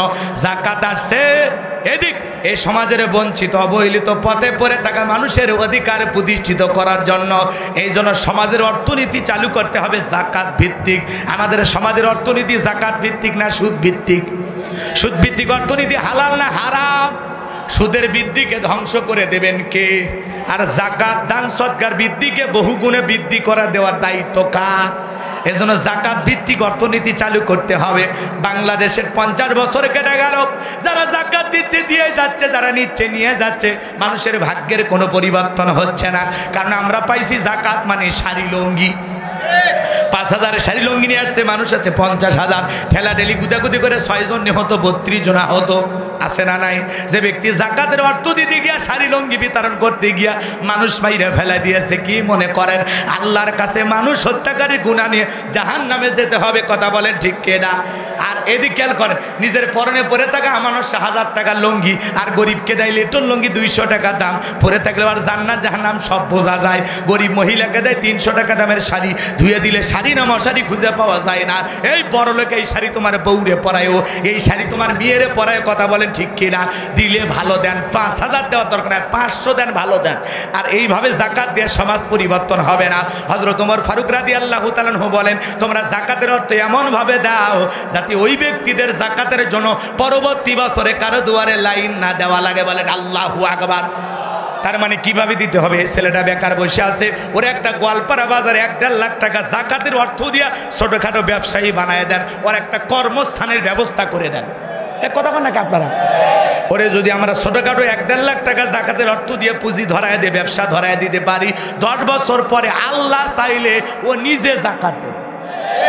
ছেলেটা বেকার বসে আছে, ওর একটা auto van rickshaw nosimon Korimon যা পারেন কিনে দেন, ওগুলো চালায় ওর ভাগ্যের উন্নতি করবে। কথা বলেন ঠিক কি না? বিধবা নারী এসে শাড়ি দিয়ে কি লাভ, সেলাই মিশি দেন, 2-3টা ছাগলের বাচ্চা কিনে দেন, 2-1টা গাভী গরু কিনে দেন, ওগুলো লালন পালন করে ভাগ্যের চাকা ঘুরাবে। এজন্য জাকাত আসছে দারিদ্রতা বিমোচন করার জন্য, জাকাত আসছে রাস্তার এপাশে 10 তলা এপাশে গাছতলা এর ব্যবধান দূর করার জন্য, জাকাত আসছে এই সমাজের পথে পড়ে থাকা বঞ্চিত মানুষের অধিকার প্রতিষ্ঠিত করার জন্য। এ কথা বলেন না কেন? এ পুলিশ ভাইদেরকে দেখে কি ভয় পাচ্ছেন নাকি আপনারা? ওনারা আমাদেরই ভাই, কথা কন না কেন? হয়তো খবর নিয়ে দেখেন আমার গাইবান্ধা, লালমনিরহাট, জয়পুরহাটেরও 2-1 থাকতে পারে, তাই না? তো আমরা ভয় পাই না। আপনারা কোনো পুলিশ দেখে নজর দেন ওই দিকে, ভয়ের কোনো কারণ। এদিকে আসেন, পুলিশ র্যাব এদেরকে ভয় করবে তারা, সন্ত্রাসী সাদাবাজ দুর্নীতিবাজ যারা। আমাদের অন্তরে আল্লাহর ভয়, আমরা আল্লাহ ছাড়া দুনিয়ার কাউকে ভয় পাই। এদিক খেয়াল করেন, তাহলে জাকাত ভিত্তিক অর্থনীতি চালু করার দরকার আছে না নাই? এদেশের এত মন্ত্রণালয় আছে কিন্তু জাকাত মন্ত্রণালয় আছে? কথা বল নাকি আপনারা? জাকাত ভিত্তিক অর্থনীতি চালু করতে হবে, এটা ফরজ। জাকাত ভিত্তিক অর্থনীতি চালু করে একটা জাকাত মন্ত্রণালয় চালু করতে হবে, আর এটার দায়িত্ব পালন করবে দেশের বিজ্ঞ ইসলামিক স্কলার, দ্বীনের দায়ী। কথা বলে না, বড় বড় আলেম ওলামাদের মাধ্যমে জাকাত মন্ত্রণালয় পরিচালনা করতে হবে। সমস্ত ধনীদের তালিকা করে তাদের কাছ থেকে প্রত্যেক বছরে নির্ধারিত একটা দিন জাকাত কালেকশন করে, গরিবদের তালিকা করে সঠিক পদ্ধতিতে যদি জাকাত বন্টন করা হতো, মাত্র 10 বছর জরিপ করে দেখা হয়েছে, মাত্র 10 বছর যদি ধনীদের কাছ থেকে জাকাত কালেকশন করা হয় আর সঠিক ব্যক্তিদের মাধ্যমে জাকাতগুলো গরিবদের মাঝে বন্টন করা হয়, 10 বছর পরে বাংলাদেশে একজন গরিবও জাকাতের জন্য খুঁজে পাওয়া যাবে না।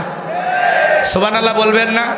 কিন্তু কে শোনে কার কথা? আজও গেলে না মনের ব্যথা, এত বছর কেটে গেল, ভাগ্যের কোনো উন্নতি হলো না। আরে ভাই, ধনী জাকাত দেবে না, জাকাত আদায় করা লাগে। আল্লাহর পয়গাম্বর মুসা আলাইহিস সালাম, সংক্ষিপ্ত 2 মিনিট শোনেন, কারণকে যা বলে, কারণ তোরে জাকাত দেওয়া লাগবে, কারণ বলে আমি জাকাত দিতে পারবো না। মুসা আলাইহিস সালাম বলে জাকাত না দিলে জাকাত আদায় করা হবে।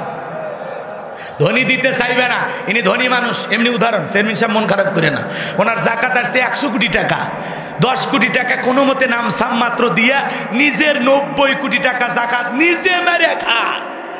ইনি ধনী মানুষ, 10 লাখ টাকা জাকাত আসছে, 2-3 লাখ টাকা দিয়ে বাকি 7 লাখ টাকা নিজের জাকাত নিজে খা। ধনীরা যদি সঠিকভাবে হিসাব করে জাকাতও দিত, বাংলাদেশে এত দারিদ্র মানুষ থাকতো না। কথা কয় না খায়।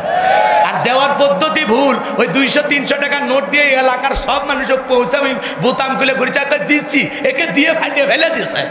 ওই দেওয়ার দাম আছে, 200-500 টাকা দিয়ে লাভ আছে। আপনার জাকাতের 5 লাখ টাকা আছে, 3 জনাক দেন, 2 লাখ টাকা আছে, 2 জনাক দেন, 1 লাখ টাকাতে 1 জনাক দেন। মিয়া দেওয়ার মতো দেন। জাকাতের 200-100 টাকা দেন আর লঙ্গি শাড়ি কিনে বিতরণ করে মস্ত বড় হয়ে গেছেন আপনি না? আপনার 500 জনকে দেওয়া লাগবে, কে চুক্তি দিয়েছে আপনার? 1 জনাক দেন।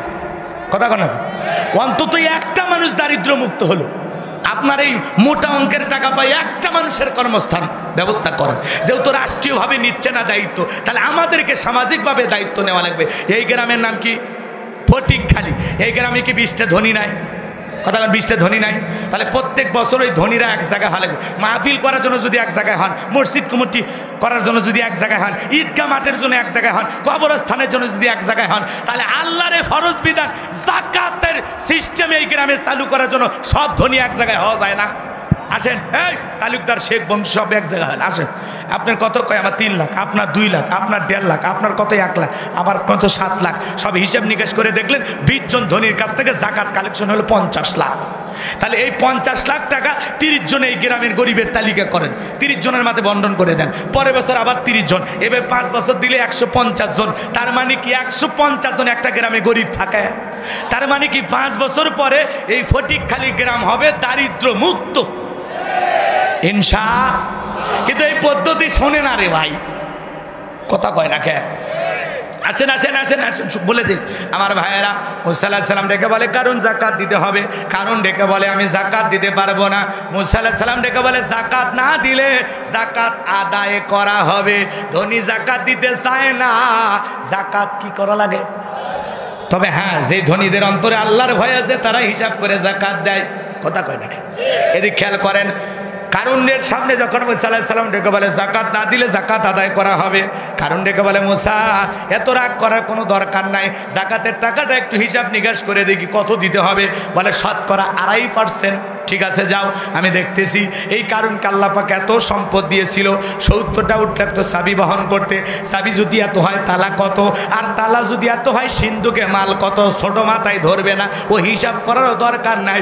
কারণ হিসাব নিকাশ করে দেখা এত পরিমাণে জাকাতের অর্থ আসছে, 7 দিন 7 রাত যদি জাকাতের টাকা বিলানো হয়, এরপরে সম্পদ দিয়ে শেষ করা যাবে না। এমনি তো কৃপণ পায়ে স্যান্ডেল দেয় না, ক্ষয় যাবে বলে, গায়ে জামা পরে না ছিঁড়ে যাবে বলে, সেই কৃপণ কি এত টাকা জাকাত দিতে পারে? দেবে না। এলাকার একটা 2 নাম্বার মহিলা ছিল, পতিতা, নাম হলো সবদা। সবদার কাছে যা বলে, সবদা 1 বস্তা টাকা তোরে অ্যাডভান্স হিসেবে দিলাম, আরও 1 বস্তা টাকা দেবো, মোট 2 বস্তা টাকা তোরে দেবো। আর বিনিময়ে মুসা নবী আগামীকাল সেই মজলিসে দাঁড়ায় আল্লাহর পথে মানুষকে দাওয়াত দেয়, দিনের বয়ান করে। ওই ভরা মজলিসে দাঁড়াইয়া একটা মাত্র কথা বলবি, এই মুসা নবী দিনের বেলা ওয়াজ করে আর রাতের বেলা আমি সবদার সাথে রাত কাটাই, বাস এনাফ, যথেষ্ট। এতটুকু কথা বললেই বাকি যা খেলার আমি খেলবো। সবদা যেহেতু 2 নাম্বার মহিলা রাজি হয়ে গেল, পরের দিন সকালবেলা মুসা নবী হাজার হাজার জনতার সামনে সুন্দর করে বয়ান করতেছেন, ওয়াজ নসিহত করতেছেন, উপদেশ দিতেছেন, আল্লাহর পরিচয় নিয়ে আলোচনা করতেছেন, এক আল্লাহর দিকে মানুষকে ডাকতেছেন। সুন্দর করে যখন দাওয়াত দিতেছেন বাজান, ওই ভরা মজলিসে মুসা নবীর আলোচনা শোনার পর সবদা নামের মহিলার হৃদয় গইলা গেছে, চোখ দিয়া পানি ঝরতেছে। মুসা নবীর আলোচনা শোনার পর সবদার পাশান হৃদয় গইলে গেছে, চোখ দিয়া পানি ঝরতেছে। সুবহানাল্লাহ বলে। এইবার ফের আমার ভাইরা কারণ কালি ইশারা দিয়ে বলে তাড়াতাড়ি দাঁড়া। সবটা বলে আর একটু শুনে, বলে না শুনতে দেওয়া যাবে না। 2 জন লোক পাঠায় দিল, তাড়াতাড়ি সবটাকে দাঁড় করায় দাও। 2 জন লোক এসে বলে, এই কারণ 1 বস্তা টাকা দিয়েছে, আর 1 বস্তা টাকা রেডি আছে, বিনিময়ে মুসার বিরুদ্ধে সাক্ষীটা দিয়ে দে। সবটা বলেন আর একটু শুনে। 2 জন 2 হাত ধরে জোর করে দাঁড়িয়ে দিয়েছে। যখন কারণ লাভ মেরে দাঁড়ায় বলে, মুসা রে ওয়াজ বন্ধ কর, তাকায় দেখ 2 নাম্বার মহিলা দাঁড়াইছে।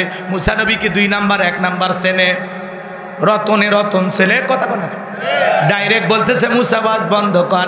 আজও পৃথিবীর জমিনে আলেম ওলামা যখন হক কথা বলে, আল্লাহর আইনের কথা বলে, আল্লাহর বিধানের কথা বলে, সুদ ঘুষের আলোচনা করে, এক শ্রেণীর মানুষ ডাইরেক্ট বলে হুজুর ওয়াজ বন্ধ করেন। আপনার ওয়াজ লাইন ছাড়া, হুজুরের ওয়াজ লাইন ছাড়া না, তোমার জীবন লাইন ছাড়া, আর তুমি বেটা তার সেরা। এ কথা কন না কে? আজকেও যারা আলেম ওলামার ওয়াজে প্রকাশ্যে বাধা দেয়, বুঝবেন ওরা সমাজের ডিজিটাল কারুন, কারুনের খালাতো ভাই। কথা কন না কে আপনারা? একে বলে ডাইরেক্ট মুসা ওয়াজ বন্ধ কর। সবদা এবারে দাঁড়িয়ে গেছে, কথা বোঝেন নাই? কারণ ডেকে বলে, সবদা তোমার যা বলার তুমি বলো, আমি তোমার সাথে আছি, থাকবাই তো তুমি যে 1 নাম্বারের লুচ্চা। কথা কয় না কে? এবার সবদা বলতেছে, কারণ তুমি বসো, যা বলার আমি বলতেছি, আমি তো দাঁড়িয়েছি বলার জন্য। যুবক রে, তোদের জন্য স্পেশাল কিছু কথা বলতে চাচ্ছিলাম, সময় বড় একেবারে নিকটবর্তী। আমার ভাইয়েরা, মুমিন বান্দার 4 নাম্বার গুণাবলী, আল্লাযীনা হুম লিফুরুজিহিম হাফিজুন, নিজের যৌবনটাকে সংযত রাখা। আল্লাহ শিশুকালের হিসাব নেবেন না, নেবেন যৌবনকালের। এজন্য যৌবনকালে আমরা গুনাহ করতে ভালোবাসি, আর যৌবনকালের ইবাদত আমার আল্লাহ ভালোবাসে, বলেন সুবহানাল্লাহ। এজন্য মুমিনের যৌবন হোটেলে বিক্রি হবে না, মুমিনের যৌবন পার্কে বিক্রি হবে না, মুমিনের যৌবন খরচ হবে হালাল স্ত্রীর কাছে। হযরত আলী রাদিয়াল্লাহু তাআলা বলেন, তোমরা যৌবনের তারুণায় গুনাহ করো, একদিন তোমাদের যৌবন থাকবে না, আমলনামায় গুনাহ ঠিকই লেখা থাকবে। তাহলে মুমিন বান্দার 4 নাম্বার গুনাহ বলি, যৌবনের সময়টা আল্লাহর ইবাদতে কাটানোর দরকার আছে না নাই? এ রঙের যৌবন একদিন শেষ হয়ে যাবে। এই দিক খেয়াল করেন, এ রঙের যৌবন একদিন জং ধরে শেষ হয়ে যাবে, এই কাঁচাদারি একদিন সাদা হয়ে যাবে, টাইট চামড়া একদিন ঢিল হয়ে যাবে, যৌবনে লাগবে ভাটি আর ডাকবে কবরের মাটি। কথা কন না কেন? এজন্য দুনিয়াতে আমরা কেউ চিরকাল থাকবো না। এজন্য বাজানো গো আমার, এই যৌবনকালে গুনাহ করা যাবে না। যুবক রে, তোদের পায়ে হাত দিয়ে অনুরোধ করে বলে যায়, যৌবনের কালে বিয়ের আগে অবৈধ কোনো প্রেম ভালোবাসার সম্পর্কে জড়ানো যাবে। আজকে দুঃখ লাগে ওই জায়গায়, আমরা আগে দাখিল আলিম পরীক্ষা দিয়েছি, প্রেম ভালোবাসা বুঝি নাই। আজকের যুবকেরা ক্লাস 5-এর ছাত্র কয় এটা আমার, কথা কয় না কেন? ক্লাস 7-এর ছাত্রী, তার বালিশের নিচে 7টা সিম কার্ড পাওয়া গেল। এখনকার একটা যুবকের 4-5টা বান্ধবী। এ কথা কয় না কে আপনারা? তার মানে কি যুব সমাজ ধ্বংসের দিকে চলে যাচ্ছে। আল্লাহ সমাজের যুবকদেরকে হেদায়েত দান করে, জোরে বলেন আমিন। এজন্য যুবক, তোমার যৌবনকালের হিসাব আল্লাহর কাছে দেওয়া লাগবে। রাত্রি 2টার দিকে ওইটা তাহাজ্জুদ না পইরা ওই উত্তর পাড়ার শেফালির জানালায় যা কি গল্প করেছো মনে রাখো, মনে রাখো। এ যুবক, পিতামাতার চোখকে ফাঁকি দিয়া স্পেশাল ক্লাসের নাম কইরা পার্কে যায় 2-3 ঘন্টা সময় কাটাইছো, মনে রাখবা পিতামাতার চোখকে ফাঁকি দিতে পারো, আর সেরে মালিক আল্লাহর কুদরতি চোখকে ফাঁকি দিতে পারবা না। তোমার সাথে থাকা ফেরেশতাদেরকেও ফাঁকি দিতে পারবা। যুবক, এই জন্য যৌবনকালের হিসাব নেবেন কে? আরো জোরে বলেন কে? আল্লাযীনা হুম লিফুরুজিহিম হাফিজুন। আল্লাহ বলেন মুমিন বান্দার 4 নাম্বার গুণাবলী নিজের যৌবনটাকে সংযত রাখা, নিজের যৌবনটাকে হেফাজত করা। আমরা আল্লাহর ভয়ে এই যৌবনকালের সময় আল্লাহর ইবাদতে কাটাবো। আল্লাহ তৌফিক দান করুক, জোরে বলেন আমিন। আল্লাযীনা হুম লিআমানাতিহিম ওয়া আহদিহিম রাউন। মুমিন বান্দার 5 নাম্বার গুণাবলী আমানত রক্ষা করা। মুমিন আমানতের খিয়ানতকারী হতে পারে না, আমানত রক্ষা করা। এই আমার নেওয়া করলে আধা ঘন্টা চলে যাবে, সময় নাই। 5 নাম্বার আমানত রক্ষা করা। 6 নাম্বার ওয়াদা প্রতিশ্রুতি রক্ষা করা। মুমিন মুখে যা বলে অন্তরে তা বিশ্বাস করে, কাজে তা বাস্তবায়ন করে। মুমিন কোনোদিন প্রতিশ্রুতি ভঙ্গকারী হতে পারে? তাহলে 6 নাম্বার ওয়াদা প্রতিশ্রুতি রক্ষা করা। ওয়াদা দেওয়ার আগে 1000 বার চিন্তা করবেন এই ওয়াদা আপনি পালন করতে পারবেন কিনা। কথা কি ক্লিয়ার? তাহলে মুমিন বান্দার 6 নাম্বার গুণাবলী ওয়াদা প্রতিশ্রুতি রক্ষা করা। 7 নাম্বার আল্লাযীনা হুম আলা সালাওয়াতিহিম ইউহাফিজুন। সালাতের প্রতি যত্নবান হওয়া, দায়িত্বশীল হওয়া। ভালো করে শোনেন, আল্লাহ 1 নাম্বার গুণাবলী সালাত দিয়ে শুরু করলো, 7 নাম্বার গুণাবলী সালাত দিয়ে শেষ করলেন। তাহলে সালাতের গুরুত্ব মুমিন জীবনে সবচাইতে কম না বেশি? যে ব্যক্তি মাগরিব পরে এশা পর্যন্ত মসজিদে মনটা টাঙানো থাকে, কখন আজান হবে, সালাত যত্ন সহকারে দায়িত্ব নিয়ে আদায় করতে হবে। আপনি নামাজ পড়েন, আপনার বিবিরেও নামাজি বানাইতে হবে, ছেলে মেয়ে সবাইকে নামাজি বানাইতে হবে। একটা পরিবারের 6 জন সদস্য সবাই যদি নামাজ পড়ে না, ভালো লাগে না খারাপ লাগে? তাহলে এই জন্য একা খালি নামাজ পড়লে হবে না, পরিবারের সবাইকে নামাজি বানাইতে হবে। আল্লাহ হেদায়েত দান করুক, জোরে বলেন আমিন। উলাইকা হুমুল ওয়ারিসুন আল্লাযীনা ইয়ারিসুনাল ফিরদাউস হুম ফিহা খালিদুন। আল্লাহ বলেন তারাই উত্তরাধিকারী হবে জান্নাতুল ফিরদাউসের, সেখানে তারা চিরকাল বসবাস করবে। আল্লাহ কোনোদিন জান্নাত থেকে বের করে দেবেন না, বলুন সুবহানাল্লাহ। এই 7টা গুণাবলী আমল করতে কারা কারা রাজি? হাত তুলে দেখান তো। আল্লাহ বক্তা শ্রোতা সবাইকে কথাগুলোর উপরে আমল করে তৌফিক দান করুক, জোরে বলুন আমি। হাত নামান ভাই, সময় স্বল্পতার কারণে বাকি কথাগুলো ইতি টানা গেল না। একেবারে আসর নামাজ নিকটবর্তী, একটা আসরের নামাজ যদি কাজা হয় এরকম হাজারো মাহফিল যে হবে। আল্লাহ ডেকে বলবে, এই বক্তা গোলাম রব্বানী এদিকে আয়, তোর কারণে ঝিনাইদহের মানুষ আসরের নামাজ সেদিন পড়তে পারে না, তুই বক্তা আজকের তো আক্তা বানায় জাহান্নামে ফেলা দেব। ভাই আমার জাহান্নামে যাওয়ার কোনো আগ্রহ নাই, আমি জান্নাতে যেতে চাই। আল্লাহ আমাদের সবাইকে কবুল করুন, জোরে বলুন আমিন। যাকাত তো দেয় নাই, উল্টো মুসা নবীর বিরুদ্ধে ধর্ষণের অপবাদ দেওয়ার জন্য কি করছে? সাক্ষী রেডি করছে। আজকের সমাজেও তাই। আপনি যখন ভালো কথা বলবেন, আল্লাহর বিধানের কথা বলবেন, আল্লাহর আইনের কথা বলবেন, জমিনে ভালো কিছু করতে চাইবেন, তখন আপনারও একটা ট্যাগ লাগাইয়া ভিতরে ঢুকে দেন। এ কথা কর লাগে আপনারা। এই কথাগুলো সবসময় মাথায় রাখা লাগবে। হকের আওয়াজ, হকের পক্ষে দাওয়াত দিলে বিপদ আসবেই। শত বাধাকে পিছনে ফেলে মুমিনকে এগিয়ে যেতে হবে। কথা বলেন ঠিক কিনা? আল্লাহ বক্তা শ্রোতা সবাইকে কথাগুলোর উপর আমল করা তৌফিক দান করুন। ওয়া আখিরি দাওয়ানা আলহামদুলিল্লাহি রাব্বিল আলামিন। সংক্ষিপ্ত মুনাজাত, সকলে দরুদ ইব্রাহিম পড়ুন। আল্লাহুম্মা সাল্লি আলা মুহাম্মদ ওয়া আলা মুহাম্মদ কামা সাল্লাইতা আলা ইব্রাহিম ওয়া আলা আলি ইব্রাহিম ইন্নাকা হামিদুম মাজিদ। আল্লাহুম্মা বারিক আলা মুহাম্মদ ওয়া আলা আলি মুহাম্মদ কামা বারাকতা আলা ইব্রাহিম ওয়া আলা আলি ইব্রাহিম ইন্নাকা হামিদুম মাজিদ। আল্লাহুম্মা আমিন। ফটিকখালী ঈদগাহ ময়দানে যুব সমাজ কর্তৃক আয়োজিত আজকের দিনের বেলা তাফসীরুল কোরআন মাহফিল থেকে আমি গুনাহগার। আজকের মাহফিলের সভাপতি জনাব মোহাম্মদ আব্দুল মজিদ, প্রধান অতিথি জনাব তাহজিব আলম শমী সিদ্দিকী শমী। আল্লাহ মাননীয় এমপি মহোদয়কে কবুল করেন, হায়াতে তৈয়বা সিয়াতে কুলিয়া দান করেন, তার পিএস এসেছেন তার হায়াত বাড়ায় দেন। আল্লাহ আলোচনা করেছেন মুফতি আশরাফ আলী ফারুকী কবুল করেন। জনাব আব্দুল জব্বার ও রাজমণ্ডল সার্বিক ব্যবস্থাপনা আল্লাহ কবুল করেন। যে বাড়িতে খানা খাইলাম বসলাম, এই বাড়ির উপর খাস রহমত বরকত নাজিল করেন। আজকের মাহফিলে নগদে বাকিতে যত মানুষ টাকা পয়সা দান করেছে, আল্লাহ দানগুলো কবুল করো। এ দানের বিনিময়ে কোটি কোটি টাকার মালিক বানায় দাও। কঠিন কিয়ামতের ময়দানে তোমার আরশের নিচে ছায়া দান করিও। আমরা যারা হাত তুলে ধরেছি, অনেকের মা নাই, বাবা বাবা নাই, এতিম মানে কবরে চলে গেছে, ওই জনম দুঃখিনী মা বাবার কবরে আর সবটুকু পৌঁছায় দাও। পিতা মাতার কবর জান্নাতের বাগান বানায় দাও। রব্বির হামহুমা কামা রব্বায়ানি সগীরা, ওগো রব্বির হামহুমা কামা রব্বায়ানি সগীরা। যাদের পিতা মাতা বেঁচে আছে আল্লাহ, পিতা মাতার খেদমত করে তাদের মুখে হাসি ফোটায়া, তাদের সাথে ভালো ব্যবহার করে তাদের দোয়া নেওয়ার তৌফিক দিয়ে দাও। আত্মীয় স্বজন যারা কবরে চলে গেছে মাফ করে দাও, কবরগুলো জান্নাতের বাগান বানায় দাও। সূরা আল মুমিনুনের আলোকে মুমিনদের 7টা গুণাবলী অতি দ্রুত সংক্ষিপ্ত সময় যে আলোচনা করেছে আল্লাহ, এই আলোচনার উপরে বক্তা শ্রোতা সবাইকে আমল করার তৌফিক দিয়ে দাও।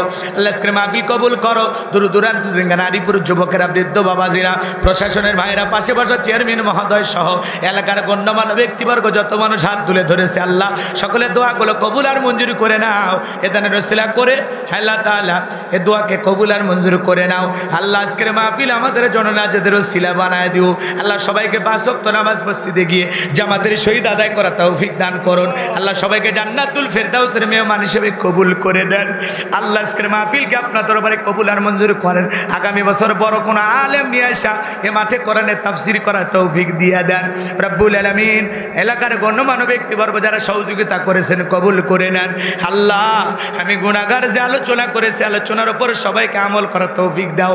বাংলাদেশের মসজিদ মাদ্রাসা কবুল করো, হক্কানি ওলামা ইকরামদের কবুল করো। মাজলুম অবস্থায় যত আলেম কারাবন্দী মুক্তির ফয়সালা করে দাও। বাংলার জমিনকে কোরআন ইসলামের জন্য কবুল করে নাও। সকল ষড়যন্ত্রের হাত থেকে আমাদের প্রিয় মাতৃভূমি লাল সবুজের পতাকাকে হেফাজত করো। এদেশের সকল প্রশাসনের ভাইদেরকে ইসলাম আলা হিসাবে কবুল করো। কোরআনের বন্ধু ইসলামের বন্ধু বানায়া দাও, আলেমদের বন্ধু বানায়া দাও।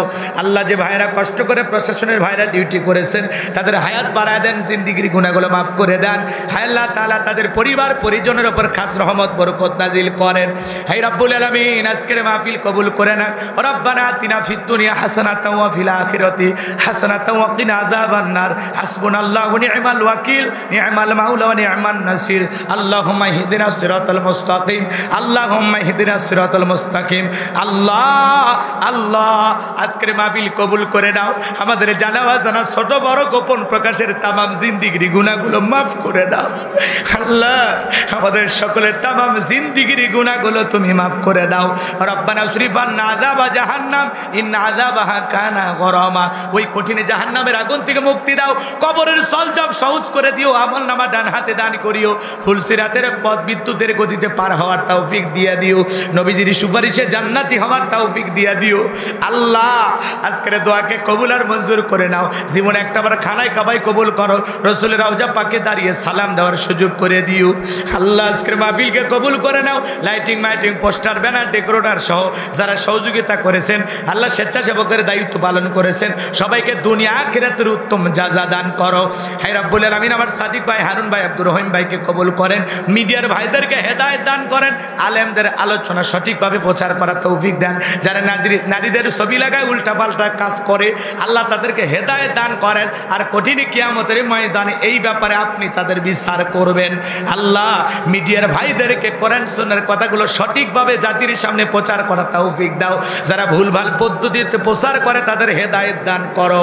মৃত্যু যখন আসবে দয়ার নবীর চাঁদ মুখখানা দেখতে দেখতে জবানে জারি করে দিও সুবহান রাব্বিকা রাব্বিল ইজ্জাতি আম্মা ইয়াসিফুন ওয়া সালামুন আলাল মুরসালিন আলহামদুলিল্লাহি রাব্বিল আলামিন। মুফতি আশরাফ আলী ফারুকী ভাই আমার মহব্বতের ভাই কয়েকদিন আগে ওমরা করে এসেছেন। আল্লাহ মুসাফির মানুষ হাত তুলেছে, দোয়াটা কবুল করে নেন। মৃত্যু যখন আসবে জবানে জারি করে দিও লা ইলাহা ইল্লাল্লাহু মুহাম্মাদুর রাসূলুল্লাহ সাল্লাল্লাহু আলাইহি ওয়াসাল্লাম। আসসালামু আলাইকুম ওয়া রাহমাতুল্লাহি ওয়া বারাকাতুহু। মুখে আযান